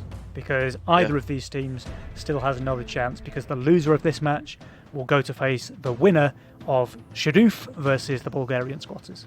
But yeah, I mean, that's interesting graph. Interesting win probability graph. We have essentially Adamiator ahead all the way from wave 5 right to the end of the game. Yeah. Which it did feel that way, right? Like we were watching the game and it just felt like they were in a really good position from early on, right? And interestingly as well, Scott, we were saying on like wave 3 and 4, is it worth for Adams and Aviator to be sending these Roberts and losing 2 income every time? And it looks like the answer's yes, because they got a bunch I mean, I of feel like I don't think it was wave 3 and wave 4 that did it. I think it was wave 6 that did it. Yeah. Well, I actually think wave 4 was pretty huge, because even though it's a tiny leak, it does kill the Sakura. And it kills the Sakura while Lucy's on 400 value, right? Like, you cannot afford to be losing Sakura stacks while you're playing super high value, low workers, and it then like makes your build that much weaker for the rest of the game. Yeah. I also think there's some negative synergy with like one player going Bounty Hunter Steeds and the other going Sakura, because they're both weak on 7 and yeah. Both weak on 6, they're both weak on... Well, I mean, Sakura's maybe not that weak on 6, but they're both weak on 7. Also, Drakir, like the Bounty Hunter is just weak in general, so has a high probability of leaking. So you might, even though you hold your lane with Sakura, your teammate can cause it to die, which it always hurts. You see that? Yeah. Something that's really interesting here as well, if you look at wave 9, so Adams had been starving Lucy all the way from 6 to 9, and she still has more workers than Drakir, who was receiving Income King every wave from Aviator. So I think this was just a really rough game for Wagat Scoobed. And we'll have to hope that they can do better in game number 2. I doubt this is representative of general play. Yeah, agreed. I think they just had a bit of a rough one. And at the same time, obviously, Aviator and Adams had a pretty good game there. No, definitely, yeah. All right. It's going to be interesting to see if they keep it up with the Robos or what the... I mean, it worked for them. It worked for them that time around, right? So it did. Don't why fix it if it's not broken? But then again, if you don't change the winning team, eventually you're going to end up being countered. Yeah. Now, Drakir and Lucy, it seems, have opted to swap around the sending order. So now Drakir will be sending into Aviator, and Lucy will be sending into Adams. See if it makes a difference. Let's see if it makes a difference. Guys, okay, so Drakir and Lucy, they do need to win this one if they want to have their guaranteed spot in tomorrow's semi-finals. Whereas Aviator and Adams, if they win here, they're just through. So without any further ado, game number 2, let's go. We have Vampire coming out as the first Legion spell. Always great to get a bit of lifesteal. Works best for like the middle game. Lifesteal scaling off a little bit in the late game. Units die so fast. We also have a nice embargo option. Yep. If we can get those big 13 or 14 cents going with that. And lastly, we have Icy Chill, or Icy Touch. Yeah, Glacial Touch. Glacial Touch, the one that freezes and explodes. Oh, here's an interesting one, right? So we see Drakir with the Oathbreaker Harpy that he played in Game 1 against Doofus and Shadow. And we saw Doofus and Shadow did not snail it on Wave 2, where he would have leaked massive to a snail. So now I'm really interested whether Adams and Aviator have done their homework. And if they do, because this is very clearly Oathbreaker Harpy, right? The fact that he's built so far up the lane. Oh, yeah. So will Adams try and snail him then on Wave 2? It'd be interesting. Aviator going for the snail on 1 here. Oh, but that's really bad, though. That's really bad, though, because Lucy, not only is she starting a Bone Crusher, she's a Cartel Bone Crusher. And this snail means that she can, 1, it's a very long wave, but 2, she can just freely go to 6 workers. Yeah, and Drakir gets a snail as well. It's even longer because Aviator's leaking 1 or 2 creeps here. Yeah. And the Oathbreaker, by the way, always holds against a snail now on 1 since the Mercenary nerf. Yeah. So, again, it's just a free 6 gold, but we did see the same in last game, right? Adams and Aviator, they both sent their snails on 1, and they still won the game. Oh, and Aviator leaking the 1 creep instead of the 2. Yep. Really great. That's pretty sweet for him. Snails out Drakir. It's gonna be snail out of a Lucy soon as well, I would assume. Or no? Adams and Aviator, they both re-snail here. The thing is, Drakir stayed 5 workers, and now he's adding 2 Harpies and Chain Fist. So yeah, he knows that there's a 5 worker opener, so the snail is guaranteed with the long wave. Yep. So he plays it safe, and now that's a free hold there for Drakir. That's a full hold. Full hold for Lucy as well, yeah, guaranteed. But probably like full holds all around, right? Yeah, it looks like it, yeah. The Infiltrator is gonna help take down that snail really quickly. Gonna do some nice tanking with the Swift armor. Over here we see a nice split tanking. Nekomata tanking a little bit more than Hawk, but that's fine. Yeah, see the nice Aqua Crusher coming out just here. Chilling. Yeah, some good standard strong Wave 2 5 worker opener builds. Adams staying 5 workers for 3 though. Everyone else going 6 workers. A 3-stack cat. Optimal way of stacking your cat on 3. And we have Drakir and Lucy going for more snails here, just getting their income ticking, while Aviator and Adams are saving their Mythium. Well, that's what the team says, right? Damieta, save Mythium.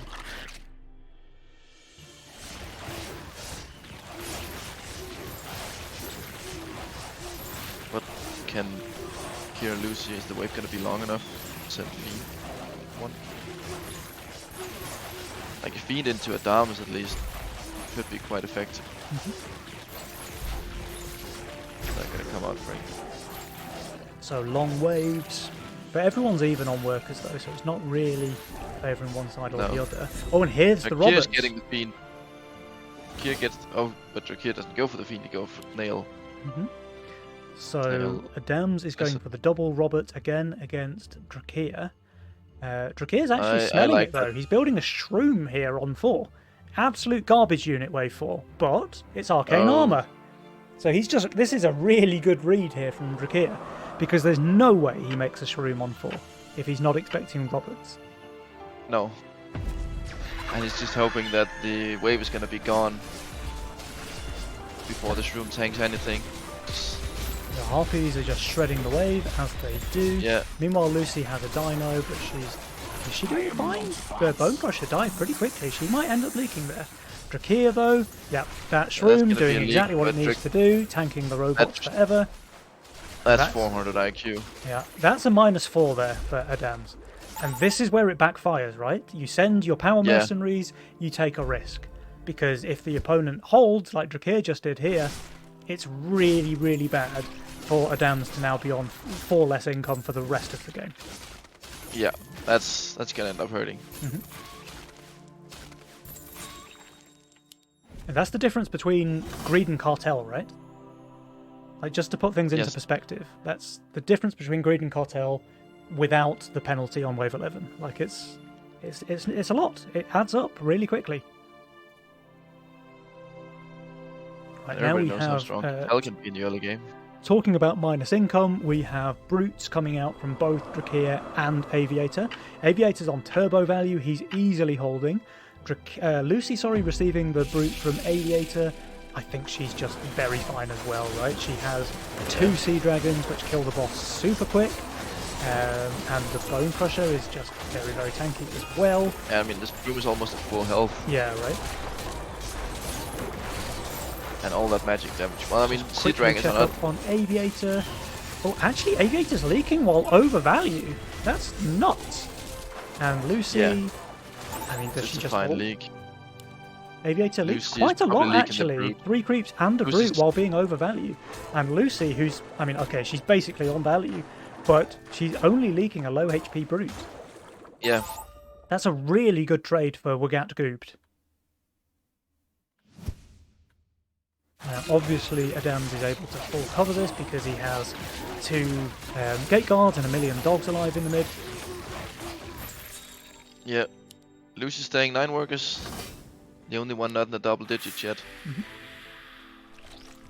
Yep, everybody else in the game is on 10.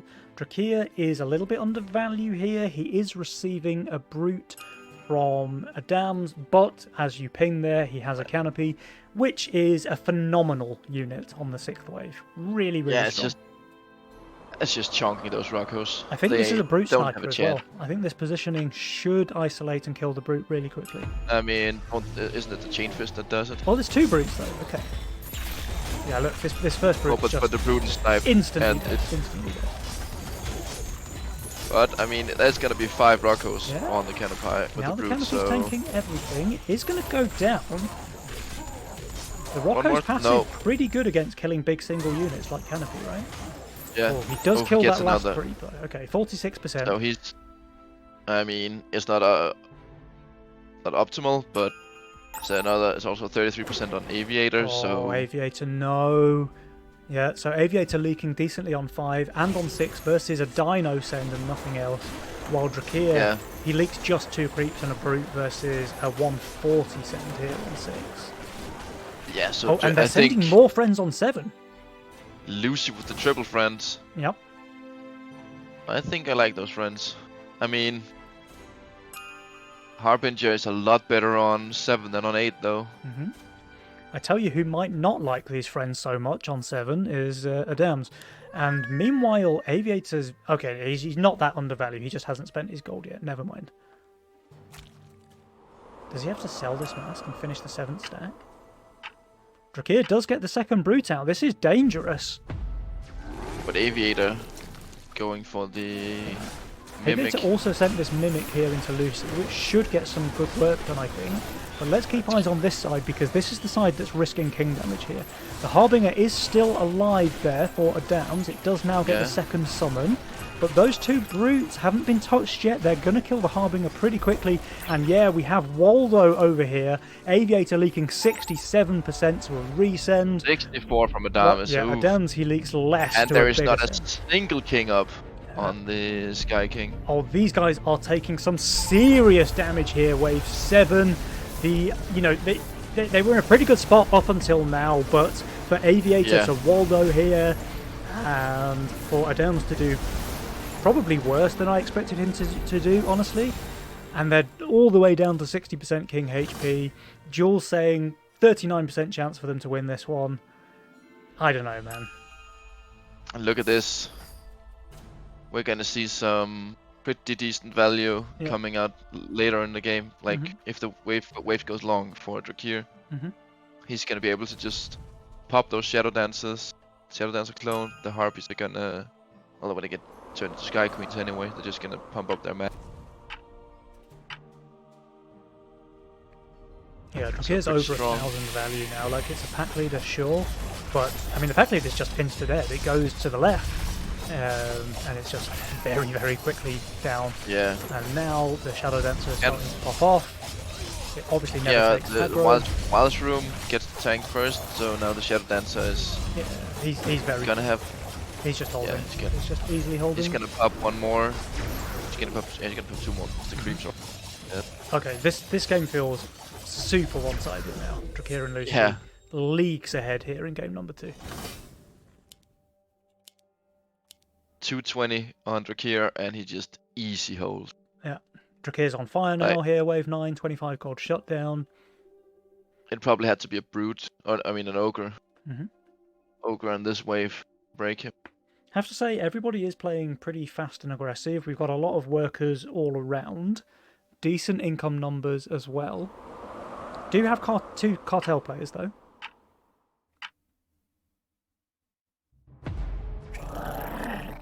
But then it evens out, right? Yep. Aviator has a lot more income than Lucy as well. That is true. It's actually interesting because Lucy's sitting on more workers. Yeah. But Drakir's just having the game of his life here. Like, he's absolutely flying. And he has a proper verified Jules combo there. You know, he's got the Shadow Dancer with APS, with Ocean Templar as well. Like, he can absolutely take off.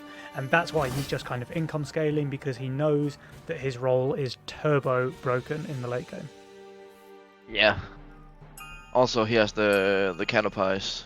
Yeah, the canopy. Again, also, this is what we were saying a couple of games ago, right? Like, canopy you don't really think of as being a late game unit, but when it has Ocean Templar and Vampire, which he surely takes, it's actually printing HP. Like, it Yeah, so it's gonna be like he already has the designated spot for the Ocean Templar. The APS is gonna come down behind, and the one behind is gonna be an MPS and probably APS.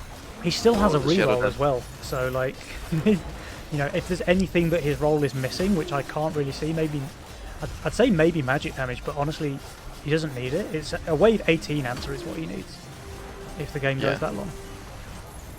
But everything else, like every wave from now until 18, Drakir is really strong. Adamus with the 65% leak to some snails and a mimic. Lucy leaks small to the income send. Now, Aviator, I think, cannot fully cover this. It looks like no. So they're going to take even more king damage here. Oh, and Mimic even gets 4 gold. Yeah. I mean, they're dropping. Now they're all the way down to 45%. Sure, they have some regen upgrades, but, I mean, it's just more gold to the side of Drakir and Lucy, right? It was a Wizard Dark Ritual was in there. Oh, look at what Lucy's pulling out for a combo. Oh, wow, yeah. The Shadow Dancer Avenger. Yeah. No, her build, it has to be said, I mean, she also has the Ocean Templar and the Vampire, of course, so she's pretty strong, but she's lacking that APS, which just takes the build to the next level. Yeah, but then again, with the Shadow Dancer Avenger combo, they're like the 2 best friends. Yeah.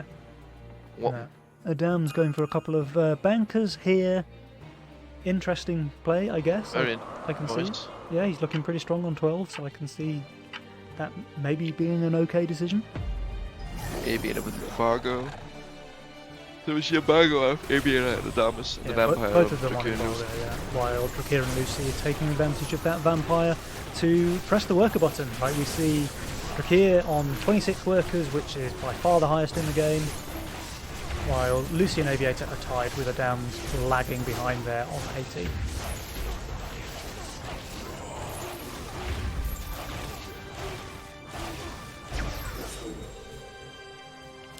Alright, I mean, this one kind of needs a miracle now for Aviator and Adams to come back into this game. I think, well, either a miracle or a mistake from Drakir and Lucy, right? Yeah. Like, if they send too early on a wave where Aviator and Adams are strong, then they can come back, but failing that, I think it's a rough game. Yeah, and I think, like, if you want to break Drakir, you were kind of looking at 12, right?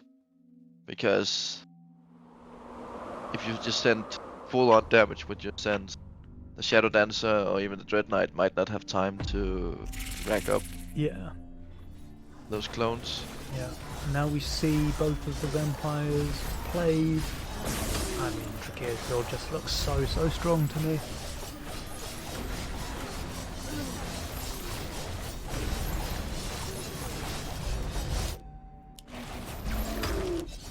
I guess everyone's going for a decently long save now, right?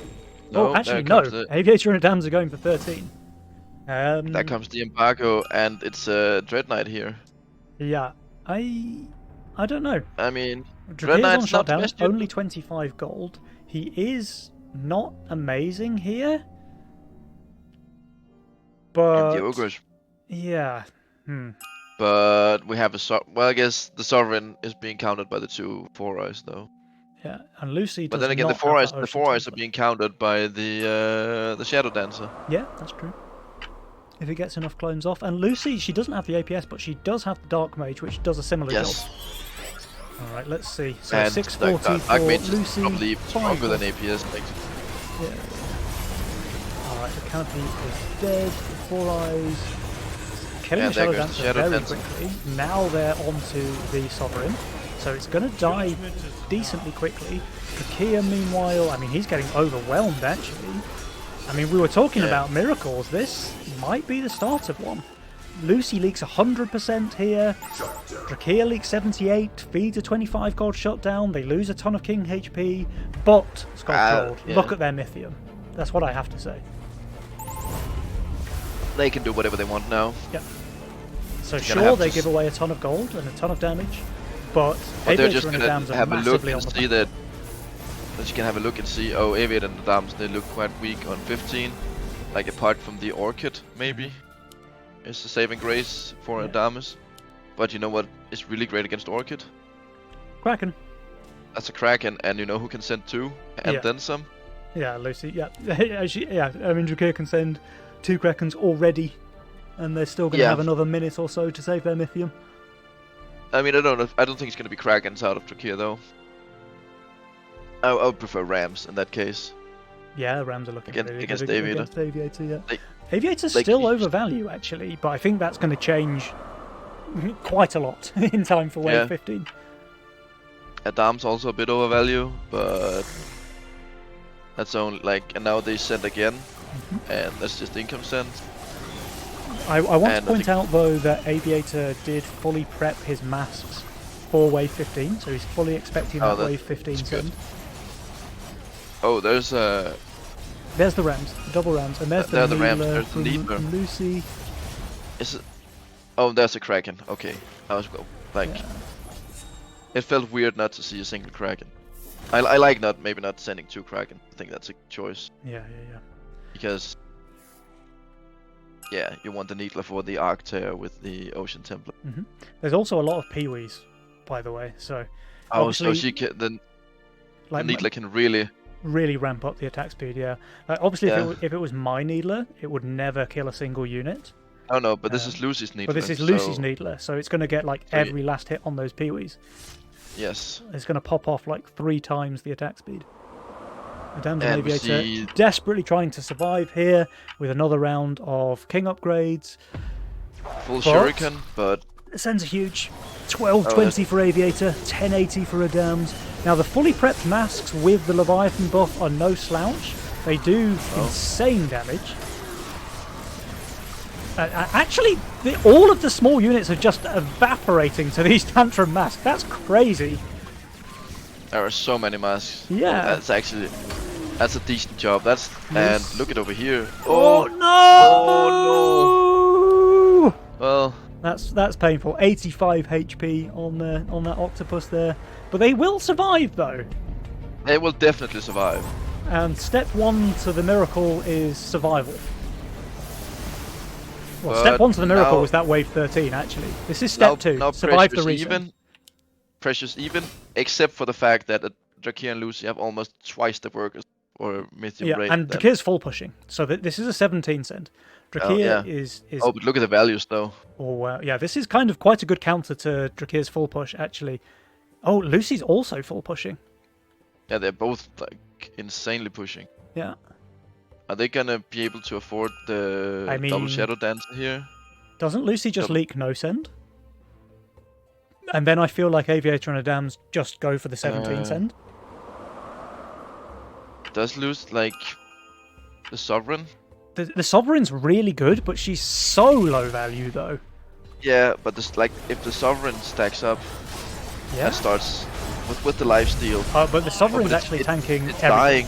Yeah, she's gonna leak no send. Yeah, if the Sovereign decently as well. Like, I don't think it's going to be a particularly small lead. If the Sovereign got to pop off, it would have been an easy hold, I think. Yeah. But now, well, I mean, it's only going to be like what? Yeah, actually, 33%? as soon as I said that, I realised that she still had like 1 million DK clones alive. So it's a 33% leak. But surely Aviator and Adams see this and decide to send as well on 17. Because They Lucy's have full to, suicide. They have to press tab, see the value, and be like, okay. They think it's a bait. They think it's a bait here from Drakir and Lucy. Yes. Adamiator, they're living up to their name. They're saving their Mythium. Oh, Lucy just keeps pushing, hoping that Drakir can hold it. Adams is super undervalued and not particularly strong this wave. Now, Aviator, he is on value. He does have this and Holy the Tantrum, masks. Hellraiser, Leviathan Circle as well. And good tanks. The bankers are bad, though, obviously. I mean, they do impact damage, though, right? And yeah, that's true. And we have 2 Lioness with 4 stacks. We have a couple of Alpha males dotted around as well. Yeah. There's another Lioness down there with 3 stacks. I think Aviator might just hold. Like, his Tantrum masks are so strong on 17. Look at those imps just disappearing. Yeah, Is that the right call to send the imps? I think the imps are just there literally as damage sponges. Yeah, but do they? Do they sponge the damage? To some degree, yes. But it looks like he's doing very, very well. Adams leaks 159%, but a lot of it is frogs. And meanwhile, Aviator, he's leaking too, actually. That's huge. Oh, oh, it's only 3. But these frogs have started to die. Like the degen on the witches, so 4 of those frogs just die already. Is it enough? Die here. No, is it enough? No. Oh! They will survive by the skin of their teeth! Oh, and 2% HP on the king. 2%. Here comes the boom. Here comes the boom. But now it's 18, and you know who's not good at 18? Is it these guys? It's this guy, I think. Yeah. Aviators. Well, he's got a Fatalizer. But Aviator's plus, like, he's 600 overvalue. And Adams, knowing that Lucy was suing into him, effectively returned the favour towards Drakir. Yeah. So Adams has pushed really, really hard. He's got a massive send here against Drakir, who's really not strong on 18. And I'm just pretty sure that we have seen Adamiator win 2-0. But let's not call it yet. Let's see what happens. Oh. That's actually interesting.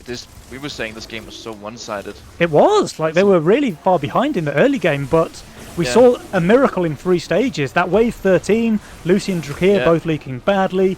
We saw really, really good holds as well against the counter-attack. And then we saw... Oh, yeah. Lucy, 179%. Adams, of course, leaking massive, but he's Sui. The value. Value. The value pays off there for Aviator plus 600. And Wagat goobed. They drop the 2-0 here to Adamiator, saving their Mythium. And they did save their Mythium. They kept lived it cool up to their on name. 17. Yeah. It nearly bit them, right? Because they were so close to dying there on 17. 3% HP on the king. Well, that's not even close. They still had 2% more to go. Right, yeah. But just look at this graph. Like, Drakir and Lucy so far ahead. All the way up to wave 13. Where they, even after wave 13, by the way, Jules still favoured them. Like, they were still technically ahead after wave 13. But then, you know, we saw this wave 15 send. We saw Aviator absolutely annihilating the wave with those Hellraiser, all on Tantrum, all with Leviathan buff. I mean, sure, he leaks a boss and a Needler, but that's a 12-20 send, and that's all he leaks? That's just wild, man. And Adams, 100% leak, but again, that's a boss on 80 HP. So they just... I wonder what would have happened if Drakir and Lucy had identified all the angry masks on being popped down on 14. And just gone 16 or something like that. On 16, yeah. Maybe, There's so much power in angry masks, especially with Leviathan. Yeah. It's so crazy to me, though. Like, I mean, sure, they're Tantrum and they have Leviathan, but it's pierce damage against a natural wave, right? but they absolutely just demolished it. Those creeps, they just evaporated like before our eyes. It was mad. So yeah, Adams, Aviator, they do take the series 2-0, and we'll have to see. Is there still a game going on with Itsu and Doofus? Let's check the history. Oh no, it was actually. So we have the results, guys. It looks like that was a 2-0 in favour of Shadoof. So Shadow and Doofus will be going through to the last chance match, which will be coming up after another little break. So I guess we will let the players have another 10 minutes between now and the next match. And don't go anywhere, Twitch chat, because we're going to have that, the losers match coming right up. And only one of those teams, Drakir and Lucy, Shadow and Doofus, will make it through to the semi-finals. Kind of a repeat of the first match of the day. It's a lot of quick 2-0 series today, actually. Yeah, everything's been no one going the distance. Really fast paced. But yeah, guys, so we're going to play the Nick T banger, which is kind of fitting because he's just gone out of the tournament. So RIP to him and Itsu. But I hope you enjoy the music and don't go anywhere because we'll be back in around 10 minutes for the last series of the day. So goodbye.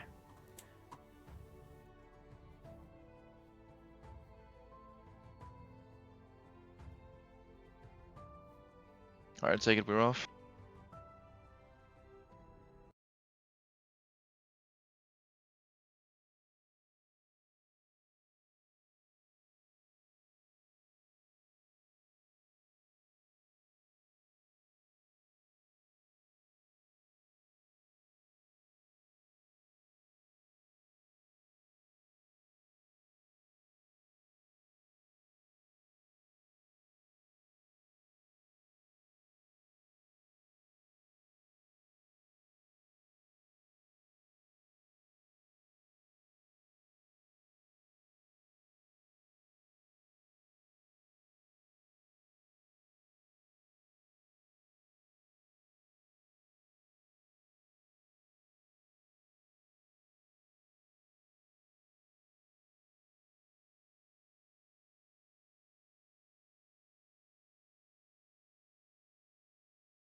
You are doomed.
Hello guys, welcome back.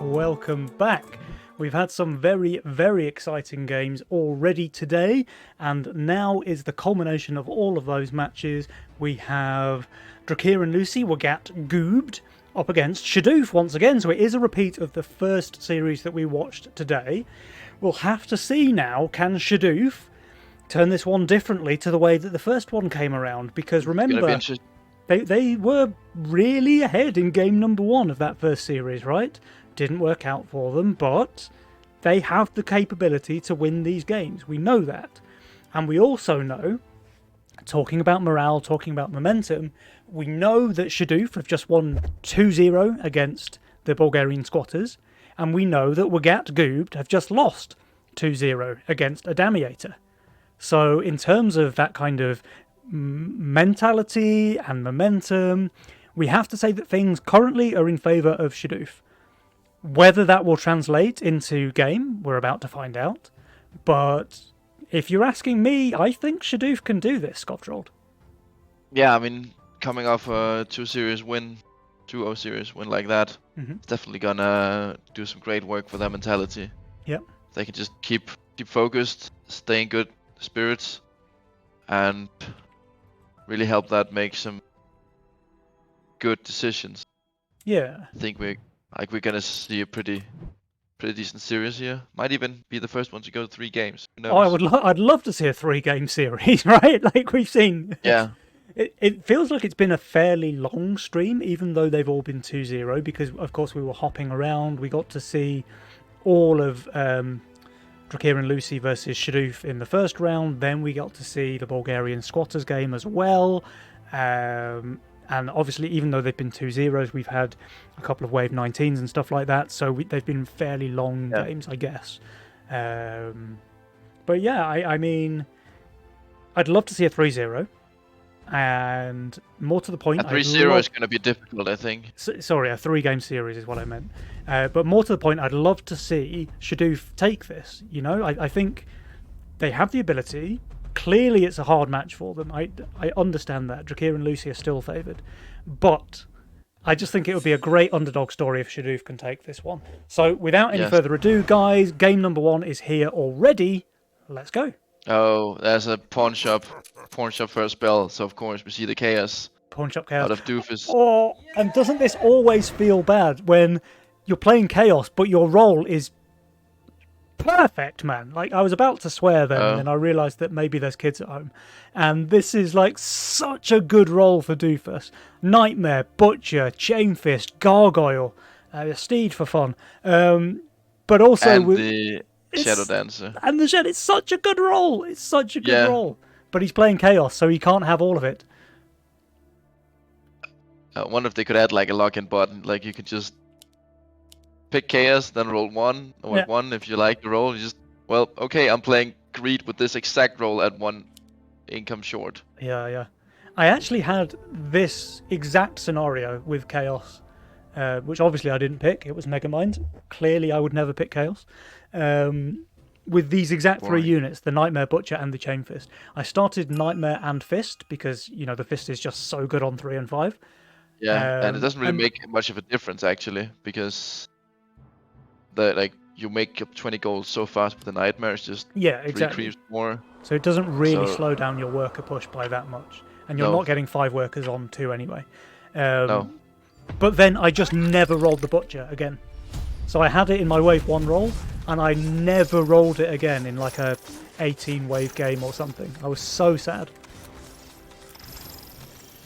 Alright, we have Drakir, who is not playing Fiesta, leaking with his Windhawk build, and we have Shadow, who is Fiesta, leaking with his Bazooka and Bone Warrior build. He saved his Mythium against FC Lucy, who as a result has to stay, well, she has to stay 4 workers anyway, but I assume that Lucy just adds a Buzz and then is effectively unkillable on 2. Yeah. So yeah, Shadow goes for a Lizard here, but it just won't do anything, I think. Yeah, Lucy's even adding 2 Buzzes. She's very, very fine here. Shadowing probably going to be fine here as well. I mean, the Bazooka's very strong on 2, actually, so... Oh, he's holding here. Like, Drakir isn't sending, so there's no way Shadow's leaking.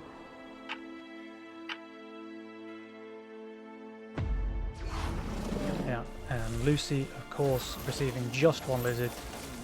She might even be fine without adding the bosses against the poison. I don't know. I think the Pota is just super strong right now with weaker mercenaries. And Drakir, who got the snail send here as well, he's not playing Fiesta, so that's a free hold for him, a free 6 gold as well. Okay. Oh, let me update the scoreboard. Scottrod, if you wouldn't mind maybe talking about the Legion spells? Well, I mean, I already talked about the pawn shop and the chaos, so we see that. That's definitely going to be coming out of Doofus and Lucy. And we see either Embargo, which played a pretty big role in the last game we saw. Yeah, for sure, right? Yeah, the 80 Mythium, 80 gold coming in and wave 13, facilitating those big leaks. Yeah, difference maker there. The start of the 3-step miracle. Oh, giant snails.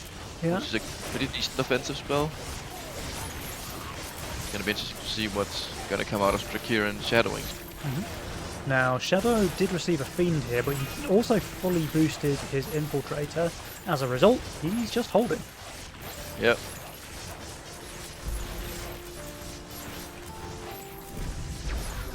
And Doofus holding a Nightmare with 5% HP remaining. So, he also received 60. That's interesting that holding 60 with Nightmare Windhorn. It was only a Lizard and a King up though. Oh, okay. Yeah, maybe the Snail would have made a difference, but I'm not sure. Well, Snail would definitely have made a difference. The Nightmare was living on 5% HP. Oh, I guess then, yeah.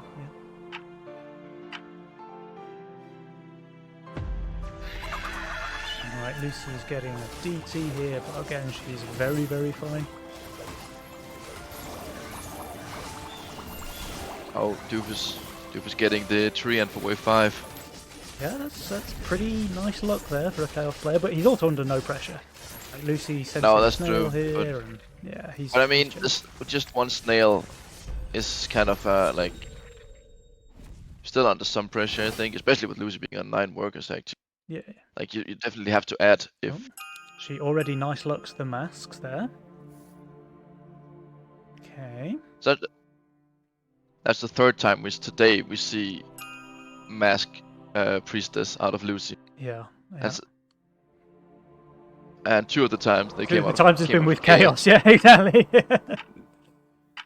I mean, some people are just better at the game, right? Yeah. Now, Shadow is playing like turbo overbuilt Fiesta, it seems. He hasn't leaked since wave 1, and he won't be doing so again anytime soon. Although I would imagine Drakir is just going to mimic him on 7, in which case his Fiesta might be a bit too spicy. I feel like Shadowings. Oh, look at this. Treant is low. Yeah. You don't want that. Doesn't he just hold anyway, or no? Right. I think it's like very small leak here. Yeah. Probably one creep and a lizard. Now that's because he kind of greeded. He put the Treant in front of the Nightmare, which obviously makes sense for like late game, assuming he rolls some sort of aura and then has the Tree of Life. But here on wave 5, you just want it in column 3. Yeah, definitely. Also, how strong is the Tree of Life actually on the Nightmare, right? 'Cause Nightmare has so low HP. Yeah, it needs other synergies, like it needs Butcher or Roshan Templar or something, as well as the Tree of Life, and then the Tree of Life can be useful, but yeah. I mean, Shadow, yes, this is what I wanted to say. So Shadow's shifting 92 gold here. He knows he's a beast on 6. He knows he's terrible on 7.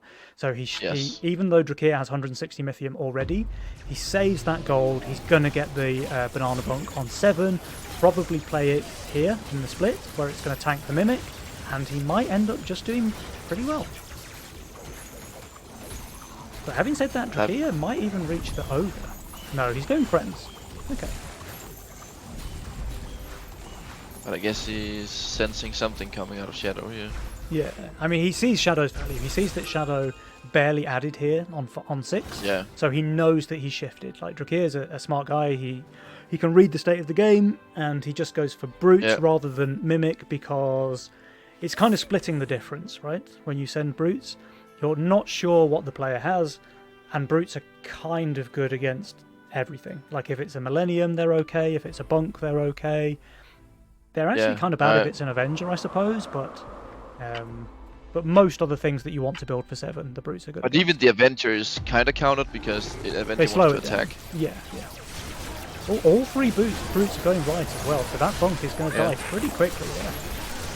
It's still a 200 send, right? Even though he has the bunk, it's still a big old send from Shadow. Oh, one Brute now going down. The Bazooka does kill it quickly with that spell. This is actually just a pretty good considering it's a Fiesta 200 send and he's Fiesta, he's not going to be too unhappy with that. Yeah, the problem is though, that's a 40% leak, but Doofus is also leaking against a much smaller send there, 120, that's a bit of a Waldo moment. He's also on value with Nightmare and Shroom and Veteran, and he still leaks. But I mean, it was one wave creep, some small ones, like, it's not the end of the world. No, it's not the end of the world, for sure, but it's the difference between not the end of the world and, oh, this is actually a really good trade for Shadow and Doofus, right? Like, if Shadow, how much did Shadow leak? 40%. So if Shadow leaks 40% against a 200 send from Drakir while playing Fiesta, and Doofus holds, it's a really good trade for Shadoof, right? Yeah, that's true. They're all of a sudden ahead quite comfortably, but now they're 5% behind. Lucy's having a real good game here. She's on top of the power score by miles, it seems. Yeah, I mean, she does that, just pulls ahead. Yep. I feel like that's what I've seen in so many games, like tournament games. Yeah. It's just one of those players where, you know, you give her an inch and she takes a mile and she just can turn a small advantage into a snowball. And are we going to see a small leak here? But yeah, it's gonna. It's close, but it looks like yes. Yeah, but it's a very small leak, and they're like 4 workers ahead. So yeah, and Shadow is saving his Mythium. When does he want to go? Lucy cannot afford Yazeria, not even close. So an Ogre would be pretty good here. It looks like 10. Oh, it does, yeah. So Lucy's presumably going to make the bunk here. She actually goes for a Violet, okay. Violet, yeah. That makes...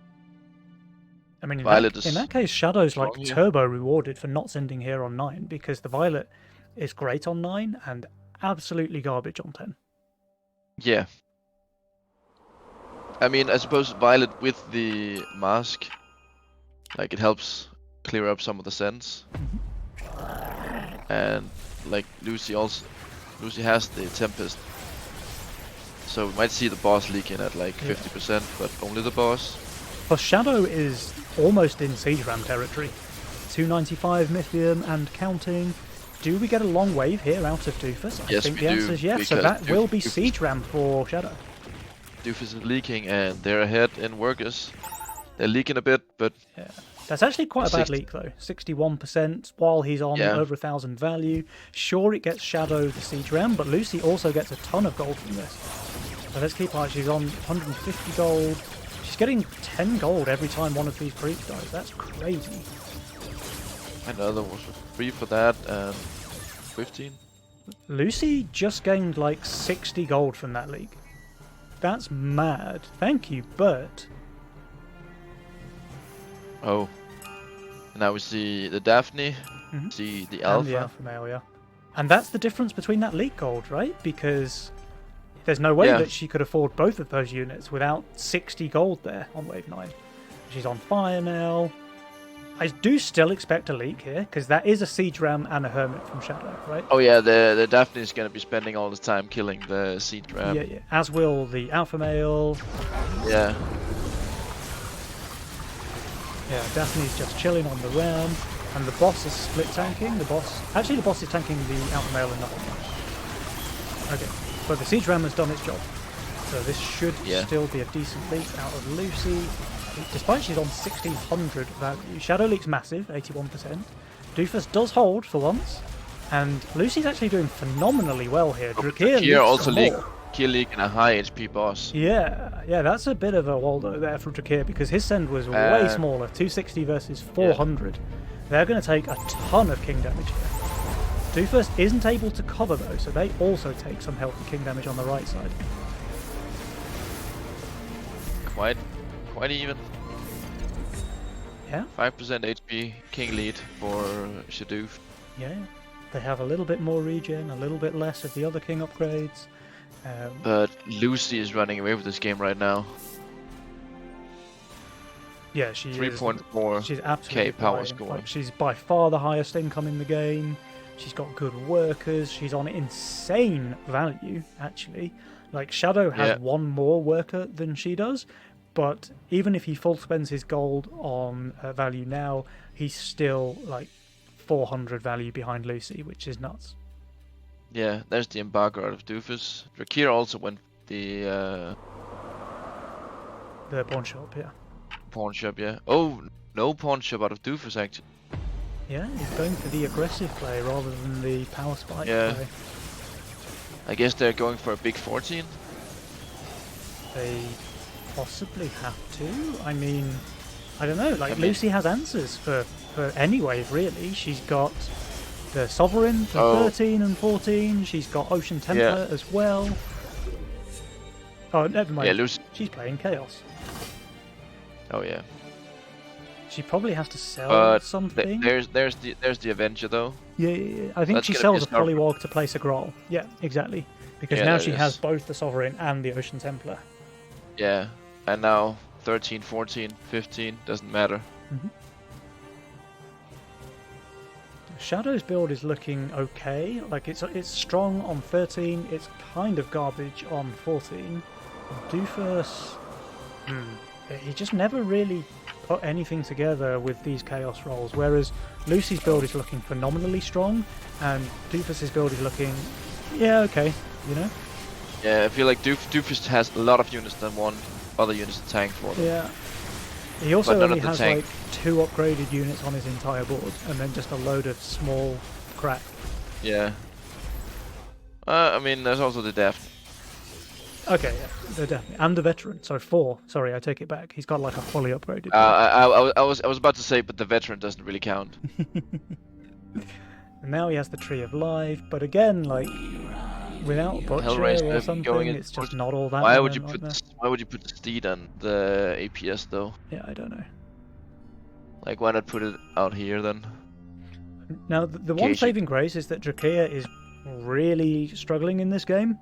Like, he's the lowest income, he's the lowest workers, he's the lowest value, other than, you know, Shadow is lower value, but he has way more workers. Shadow's actually really high on workers. Yeah, I mean, Lucy, really I think, is just going to hold. Like, if they go 14, Shadow is pushed really hard here. So I assume that means they want to go for a 14 send. Yeah. But Lucy can just hold. She has Sovereign, she'll have Ocean Templar, she can have Casket as well. But there's 4 Eyes and Needler out of Shadow, so that's going to be really strong against Lucy's build. It is.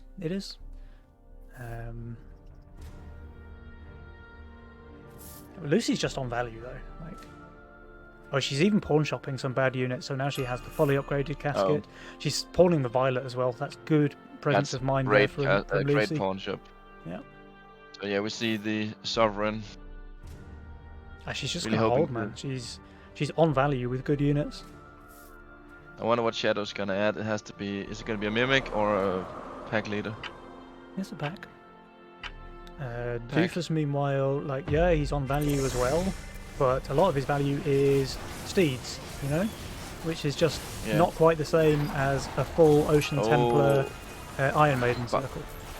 Bye Assyria though. Assyria did go down quick. Yeah, that's solid. The 4 Eyes still not on the Sovereign though. Shadow leaks everything, 110%. Sovereign is tanking the 4 Eyes. Drakir's doing very, very well.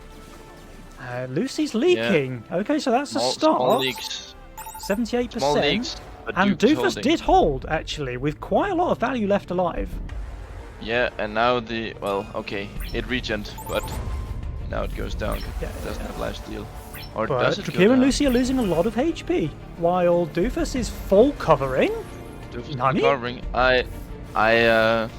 Wow. I stand corrected. The life regen from the Tree of Life on the double is really making a difference. Yeah, I mean, man, I was a doubter there.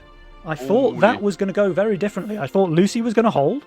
I thought Doofus was going to leak because, you know, he has these units on wave 14. But it was just enough. The double did 23k damage and tanked 7.7k damage.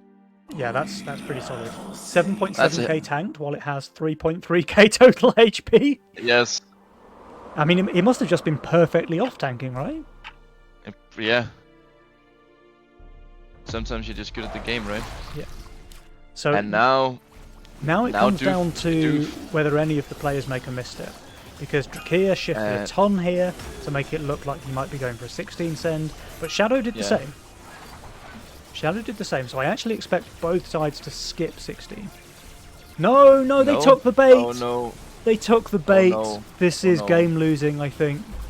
Because Lucy's easily holding. Yeah, Lucy's holding 16, but 17 was looking so rough. 17 was looking juicy. Drakir actually looks leaking. half the way to the no send. So maybe the bait went a bit too far, but... Drakir has been so far behind. Maybe he's just so far behind still that like they can punish. Well, the thing is... Oh, look. Oh, well, he hardened the golem, I guess. He's fully playing for the bait to work, which it does. Because there is a send here from Shadow and Doofus. Yeah. But, I mean, Drakir is not looking strong here. Really what I would have liked to see is Shadow kind of full pushing into Lucy here. Like, if they think that Drakir is Stewie into Shadow, that would be the correct play, right? Yeah, and Doofus is the holder anyway, and Doofus is really... Well, Doofus is the holder 16, 17, they are... Alright, so let's see. They took the bait. Are they able to survive the send that they baited out? That's the question. Yeah. Right, these Shadow Dancers, how well can they duel? That is the question. And it looks like one of them's down already, but he's doing very, very well. One of them's still alive, but now it goes down. Lucy, meanwhile, she's leaking too, right? Yeah, I think this Four Eyes is going to make it through. Yeah, and a very low HP Centaur. That's 9 creeps, but it's not going to be lethal. It's not going to be lethal. They're going to survive.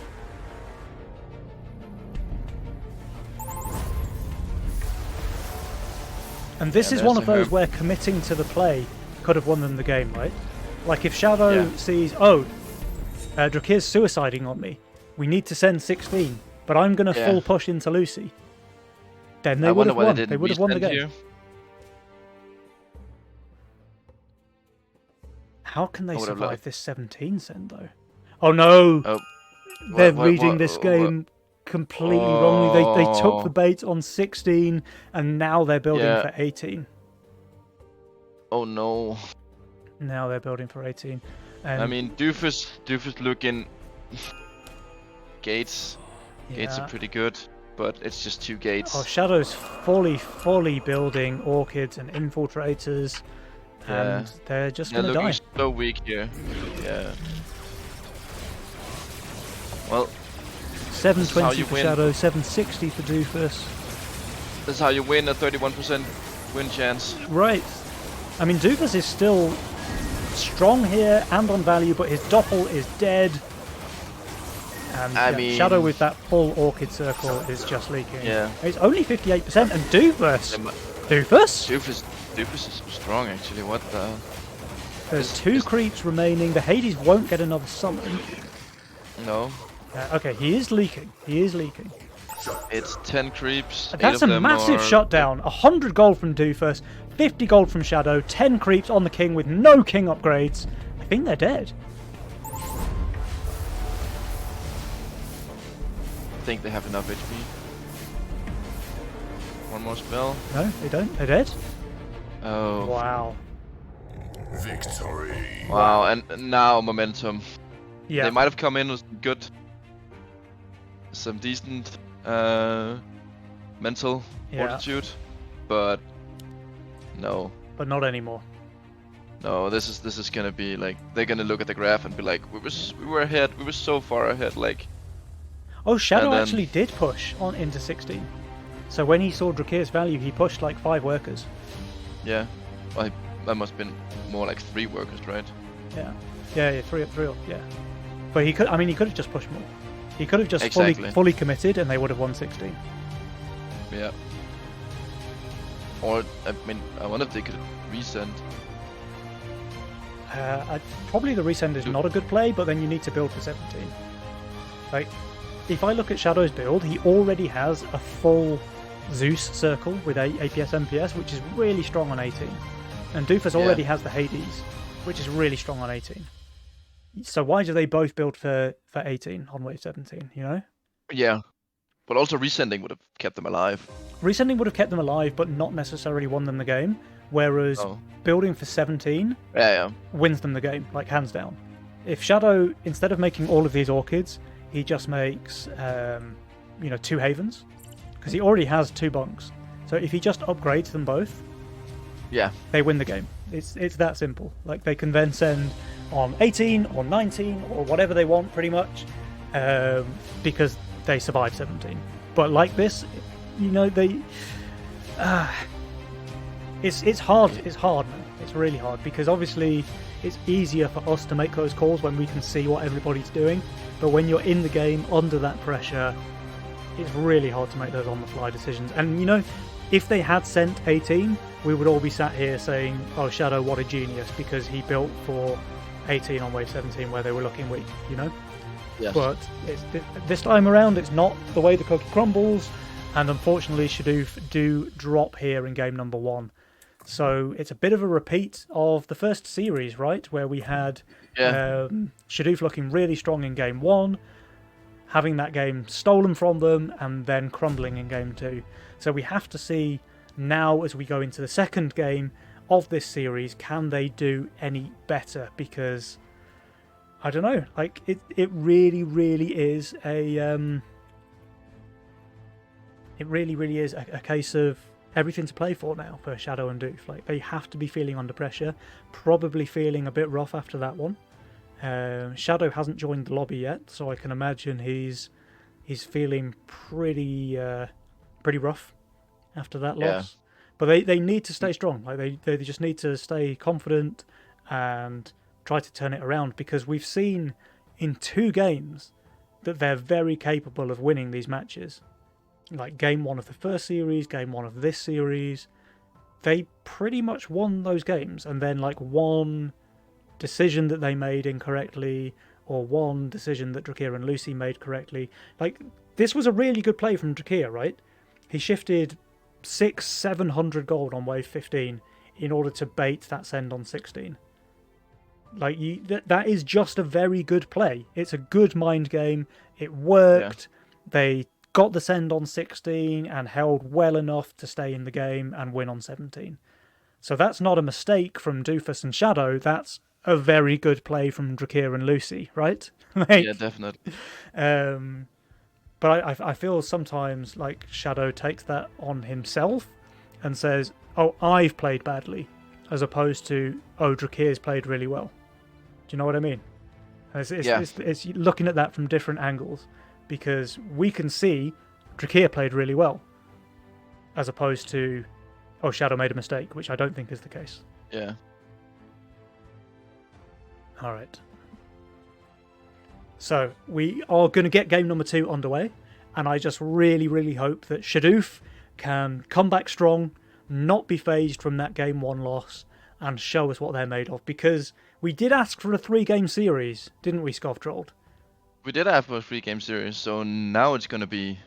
Surely this is the game 3, right? So Shadoof are going to dominate here in game 2, and then we get to see game number 3.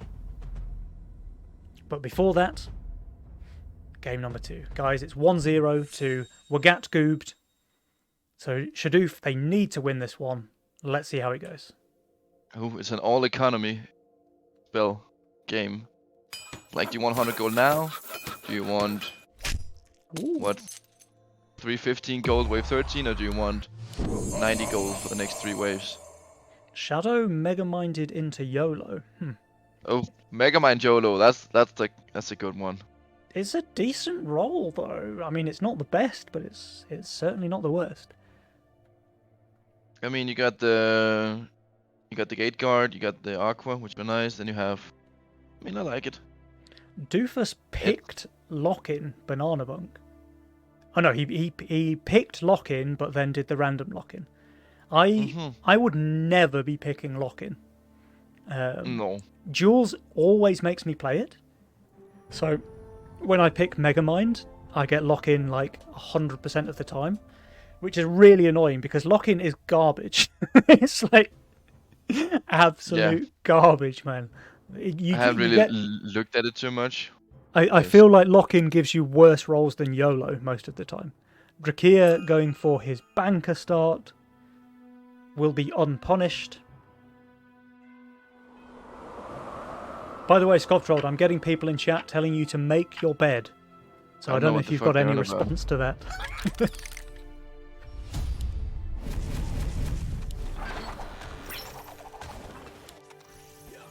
It holds. So Doofus is question mark pinging, but the banker does solo hold wave 1 to no send. Yeah. It survives on like 4 HP or something crazy. Wait, what? 14 HP. Yeah, since the buff, banker solo holds wave 1.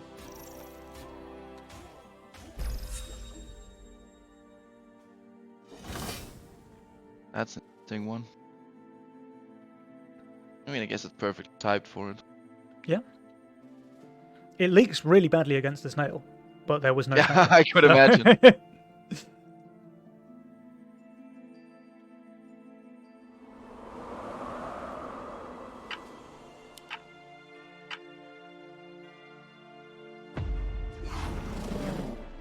Alright, Doofus gets a snail here, but he's very fine. So that's something, right? That's something going in favour of Shadoof. Yes, the aqua tech. Now, surely Shadow goes 6 or 7 workers here. He's so strong on 3 and 4. Drakir sending more snails to Doofus, who will be snacking on those, I feel. Does Shadow try here on 3 against the banker? Looks like no. Oh, he does, he does. Just with a lizard, though, so not really trying to leak.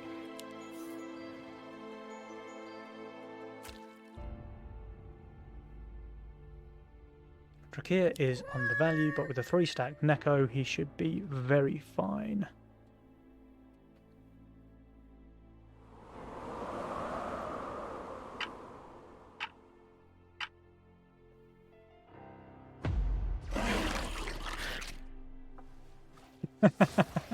I just saw your reply to chat, Skull. Yeah. Oh, the banker is dying. So it looks like the lizard is going to pick that bad boy off. Good old ranged creep. Hey, is he even going to leak here, or is the Nekomata just good enough? He's probably leaking the lizard. Yeah, looks like a lizard leak. Now the leak itself is less important. It's the fact that his banker died that's really good here for Shadow and Doofus, right? Yeah. Plus Doofus was saving his Mythium, so he has a Cannoneer to send on 4 against FC Lucy. What is her answer to that? Spicy. Another atom upgrade. And 3 atoms. Oh, okay. So that's 405 value out of Lucy. Staying at 5 workers because of the save.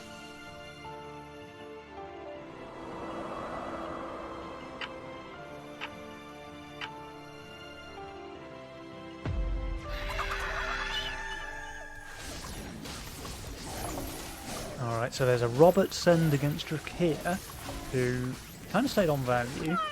Didn't upgrade the cat stack, so that might even be another leak from him. Oh no, that's Lucy's looking great. Turbo chilling. They're both turbo chilling. I mean, she's going to leak the cannon, right? Yeah. Oh, I guess, yeah. Yeah, but Robert was that's just fine. sat there on the Nekomata for the whole time, and yeah, that's an easy hold for Drakir. That's a shame, because if they kill the banker again here, that would have been really good. Yeah. But now it's up to giving 4 gold a wave. Yeah. And I mean, I guess if you're starting with just a banker that holds wave 1 at 5 workers, then you're not being punished for its supposedly weak stats.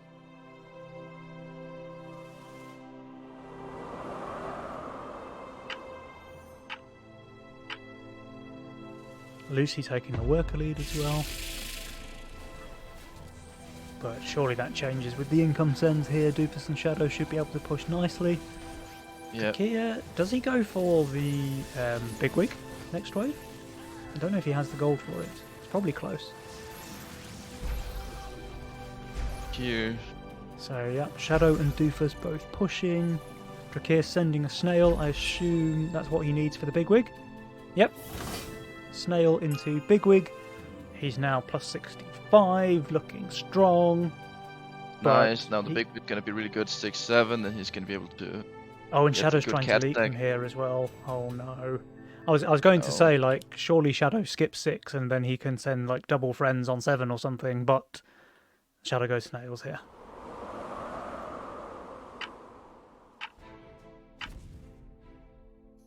Oh, Shadow goes full snails actually. Oh. Unfortunate. That seemed like an obvious bigwig to me. Yeah. Bigwig's tanking, but has so much natural armor and HP here. Oh, he's very fine. Like, he's plus 65 Yeah. value. There's no way Yeah, that Drakir's leaking here. Nope. And I guess he gets a free. I wonder if he's gonna hard push here. Really look like it. Oh, He's on that's 9 workers. 23 Well, he still gold. wants to stay high value, right? To keep the bigwig Yeah. alive. That's unfortunate there from Shadow, because I But- feel like Drakir could have been pretty vulnerable to like a 2 brute on 7 send, even if he stayed on high value.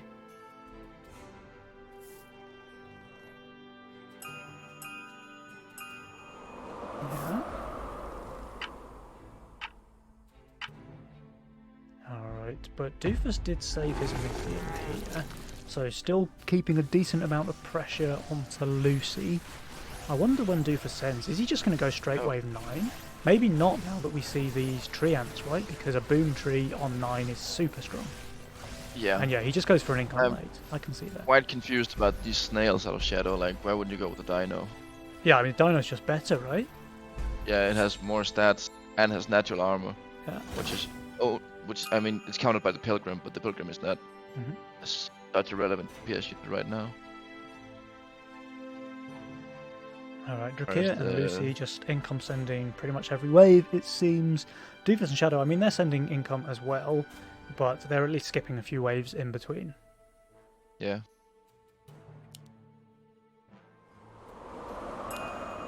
The ball coming out of the Shadowings. Yeah, Shadow Yep, just fine, adding yeah. king ups to his snails as well. The fire is going down though. He's tanking very well. I mean, he's fine, he's fine. Yeah, he's fine. And Doofus also fine, but so is Lucy and Drakir. Everyone's fine. Lucy was Big on 1,000 value here for wave 8. Very fast and aggressive. Drakir playing castle with a banker and Oh, most wow. workers. Yeah. Oh, that's yeah. Okay. I didn't quite realise the situation they were in, but Drakir is going to run away with this game. 16 workers and 9 with castle and a banker or a bigwig, I guess. He's looking iffy on 10, I'd say, but I mean, bigwig is decent there. The alpha, Alpha can tank well, yeah. and And it's more, either more Alpha to the or point, Shadow maybe just goes has for no Millennium. Mythium. Like Shadow is just income kinging Drakir. Yeah, so do you want to just push one worker here for Drakir? He's not pushing at all. He's staying 16 workers. So he's expecting a resend. Yeah.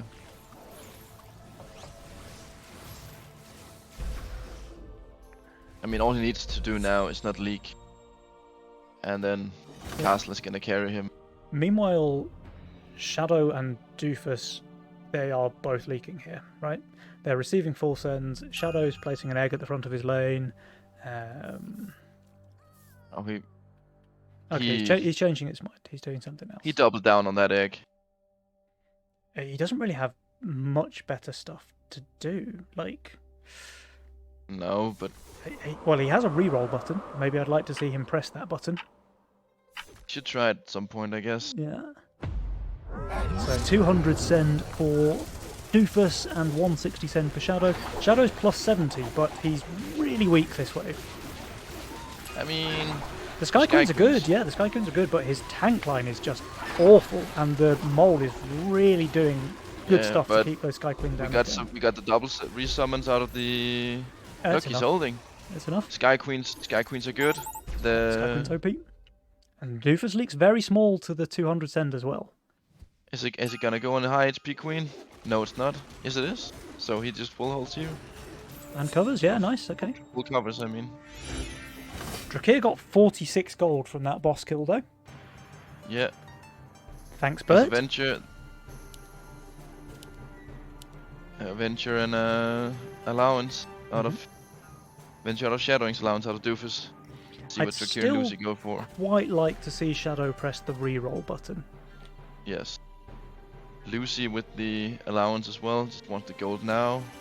Fair enough, they have been saving. Yeah, they're under a bit of pressure for sure.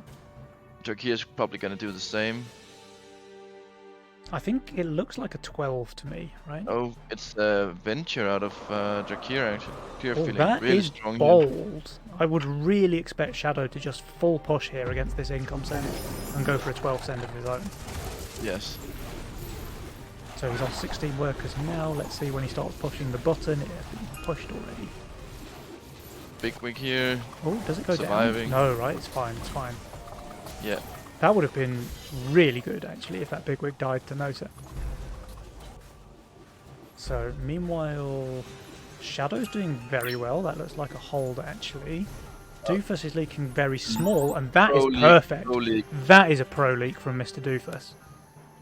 While Shadow holds and covers, and Drakir is on the Venture, so he's kind of vulnerable 12. Yep. I mean, he has so much money though. Didn't he have a ball? He's gonna be pretty much on value, but some of his value is very weak here. Yeah. He does have a Tantrum Mask, so that's something. Adding more masks, adding another... Adding more tanks as well with the Howlers, the Wargs, sorry. Lucy is more undervalued, but she has 2 of these Boom Trees, which are really strong on 12. Do you, wouldn't it be better to add a Warg tank to get the Chieftain buff? Probably, yeah. And Drakir knows the send is coming. He short sells the Bigwig. The sends are still massive. It's 420 for Drakir. It's 480 for Lucy. Let's keep eyes on Drakir's lane. I mean, his tank line on the right has crumbled quickly. Now the things are coming over to his Chieftain, which goes down as well. Lucy, I mean, she's doing well. Actually, those Boom Trees have done a ton of damage against the wave, but she's still leaking decently. Drakir just massive holding. Well, I mean, it's a leak. It's a leak, but he's leaking a Pack and a Robert, which is insane on a 420 send, right? It's a leak, but it's not really a leak. Yeah, and he gets his Venture Gold next wave, so he's very, very happy with the way things are going, I think. He's surfing. Lucy, on the other hand, kinda doing a bit of a dive, but that's the thing, when you're so far, when one of your players is so far ahead in the team, the other person free to stay a bit behind and then full suicide push at some point and still be relevant in that way. Yeah. Lucy is definitely in a rough spot. Her Cartel has kicked in. She doesn't have the Venture to play with. But yeah, as you said, Drakir is just more than making up for that.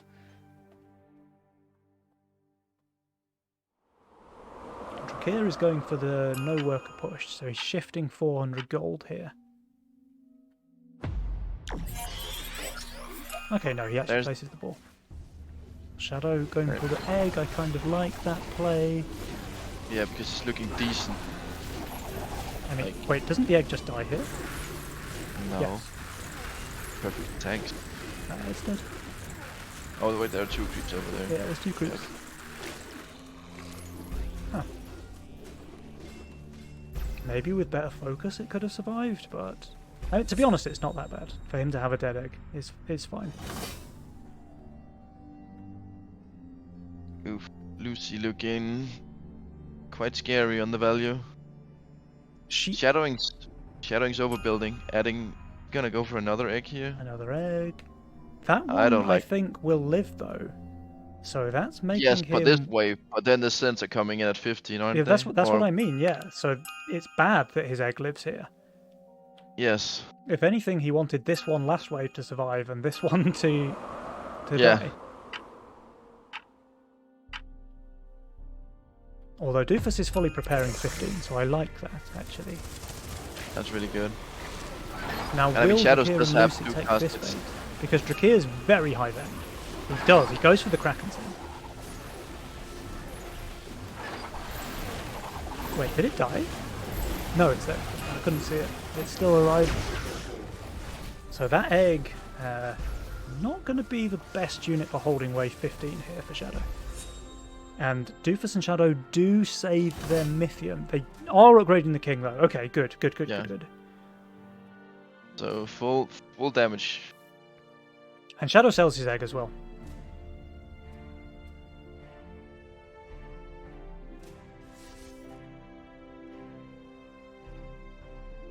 Shadow hasn't rerolled yet. He has now. He's just used it. He probably hadn't chosen his units yet. Oh, he found a Halo. He has chosen.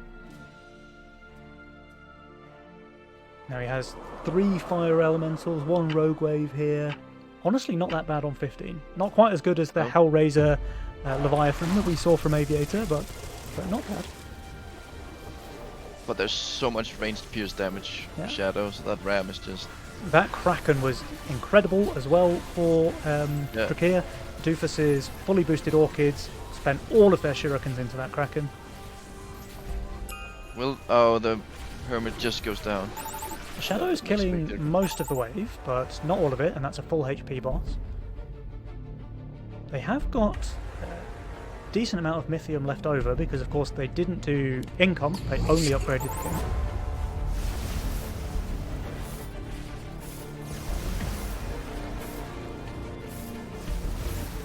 Okay. But both teams are within one-shot range now. They are. I feel like it's going to be an 18 send.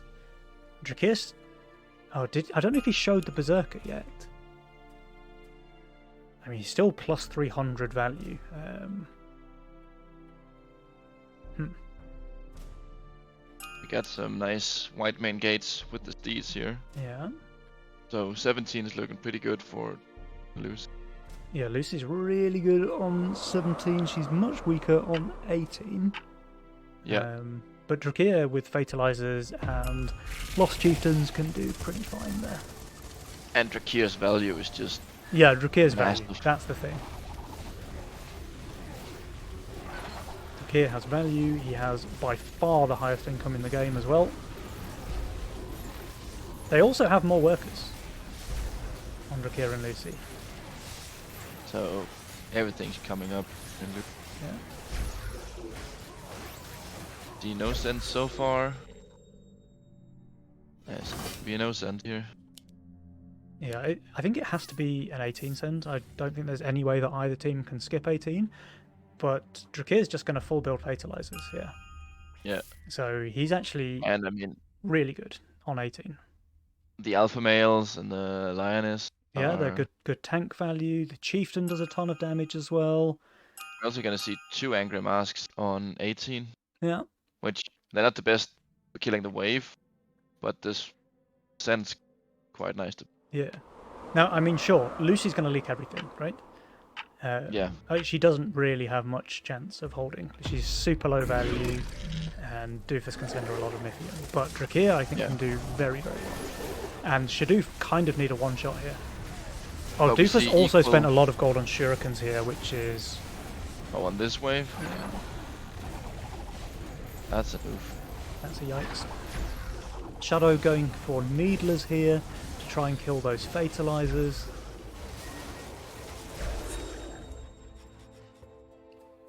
Lucy's going to be very undervalued. Drakir is pretty much on value when he finishes building. Yeah, he's minus 95.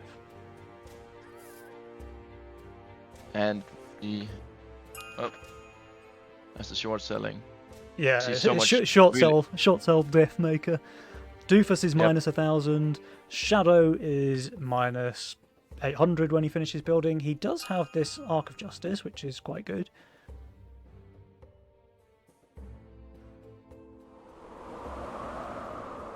But in terms of tank value, he has nothing. Shadow has the Hydra. Yeah. The two stack Hydra. You really don't want to see that as a big good tank. Well, let's keep eyes on Drakir because it's all about lane 1, I think. Can these Needlers bring down the Fatalizers, yes or no? That's going to decide the game. Now, they are dead, but so is the entire wave. Drakir's just holding. Yeah. Doofus leaks 75%, Shadow's leaking 50%, and that is another 2-0 in favour of Wagat Goobed, and Shadoof, they go home with nothing. And even if Drakir is leaking, looks like it doesn't matter. They're just dead. It's such all that. And Drakir does leak, but it's over. Victory. It is over. So that means Wagat Goobed will make it through to the semi-finals tomorrow. And look at this. I mean, it was a bit of a roller coaster game, back and forth, and then massive advantage to Wagat Goobed from the Wave 15 leaks. So Shadoof, they went from 100% to 50% of their king, gave away a ton of gold. Thank you, Bert. And yeah, it was just really tough for them to come back in. Like, the game was fairly close up until Wave 15, but what can they do from there on? Yeah. Kia Mass, like, going Venture, getting 420 on 12, and just leaking 30%. Really massive. I just don't really see an angle for them there, because Shadow also can't really afford to Sui push into Drakir because he held the longest in their side of the board. So yeah, I don't know. Like, I feel like the game is kind of already over on 15, which is a shame. It's like they really believed, Doofus and Shadow really believed that they were coming 17 as well, because you see. Yeah, Doofus was boosting. Shadow was adding more balls as well. Yeah, it's a rough one. Yeah. Like, game number 1, they were super ahead. Game number 2 was close up until Wave 15. But yeah, they just took way too much damage, gave away way too much gold. And Drakir and Lucy, they take the series 2-0. So, you know, well played, those guys. And to be fair, like, they were favoured. They're the higher elo team. But it's really unfortunate, I think, for Shadoof, because they played really well today. You know, they were leading both game 1s. They 2-0'd the lower match. Like, we didn't see any of those on stream, but they 2-0'd against the Bulgarian squatters. And it's a little bit heartbreaking, you know, to see them play so well in both of those game 1s and then lose both of those game 1s is really rough. So I hope they can come back, and I hope they can play again next month, and surely they'll make it through to the semi-finals that time, Scofftrod, right? Surely. Yeah. I mean, they put in a really good performance. Mm-hmm. It's just like small things that made the difference. Yeah. And it mightn't even be like errors exactly, but like, a bit unfortunate. Yeah. But they can look at the games, see what they did right, see what they did wrong, come back stronger next tournament for sure. Yeah, but it looks like Kingdowns and Widdowson have lost? Well, what's going on over there? I'm trying to make... Oh, one of them was a Wave 1 defeat. Oh, no, sorry. Kingdowns and Widdowson have won against Atrocity and Inderhole. There was a defeat, but it was a Wave 1 resign and then a remake. Oh. So Kingdowns and Widdowson won that side of the matchup against Atrocity and Inderhole. Is any other match still going on from that side of the bracket? I can't see anyone still going over there. Alright, that might be everything then, guys. So we do see from our side of the bracket, we have Wagat Goobed and Adamiator making it through to the semi-finals tomorrow. where they will be facing off against Kingdans and Widdowson, and one team which I have not yet been able to determine. But for now, at least it looks like that's it for today. So make sure, everyone, that you are back here again tomorrow for those semi-final games, because they are going to be pretty damn good. Scoftrold, any words from you before we end the stream? Thank you for watching with us. It's been a pleasure as always. Happy to be back. Hey, and thank you for casting with me, dude. It's always a pleasure to get you on the stream. Always a pleasure. I'm hoping to... Hope you'll have me on again soon. Yeah, nice one. For sure.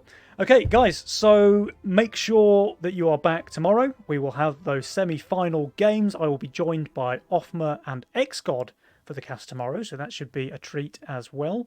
But again, massive thank you to Sculptrold, massive thank you to all of the tournament organisers, to Bosun for his overlay and his UI, and everyone who do loads of work behind the scenes to make these tournaments happen. It just is absolutely incredible to have like this kind of scene for an indie game. I think is amazing. And yeah, we hope you've enjoyed the show, and we hope that there will be some more fantastic games tomorrow. So guys, I will leave you again with Nick Tier and TBH. He was not able to succeed in the tournament itself, but his memes are certainly an inspiration to us all. So guys, we'll see you tomorrow. Goodbye.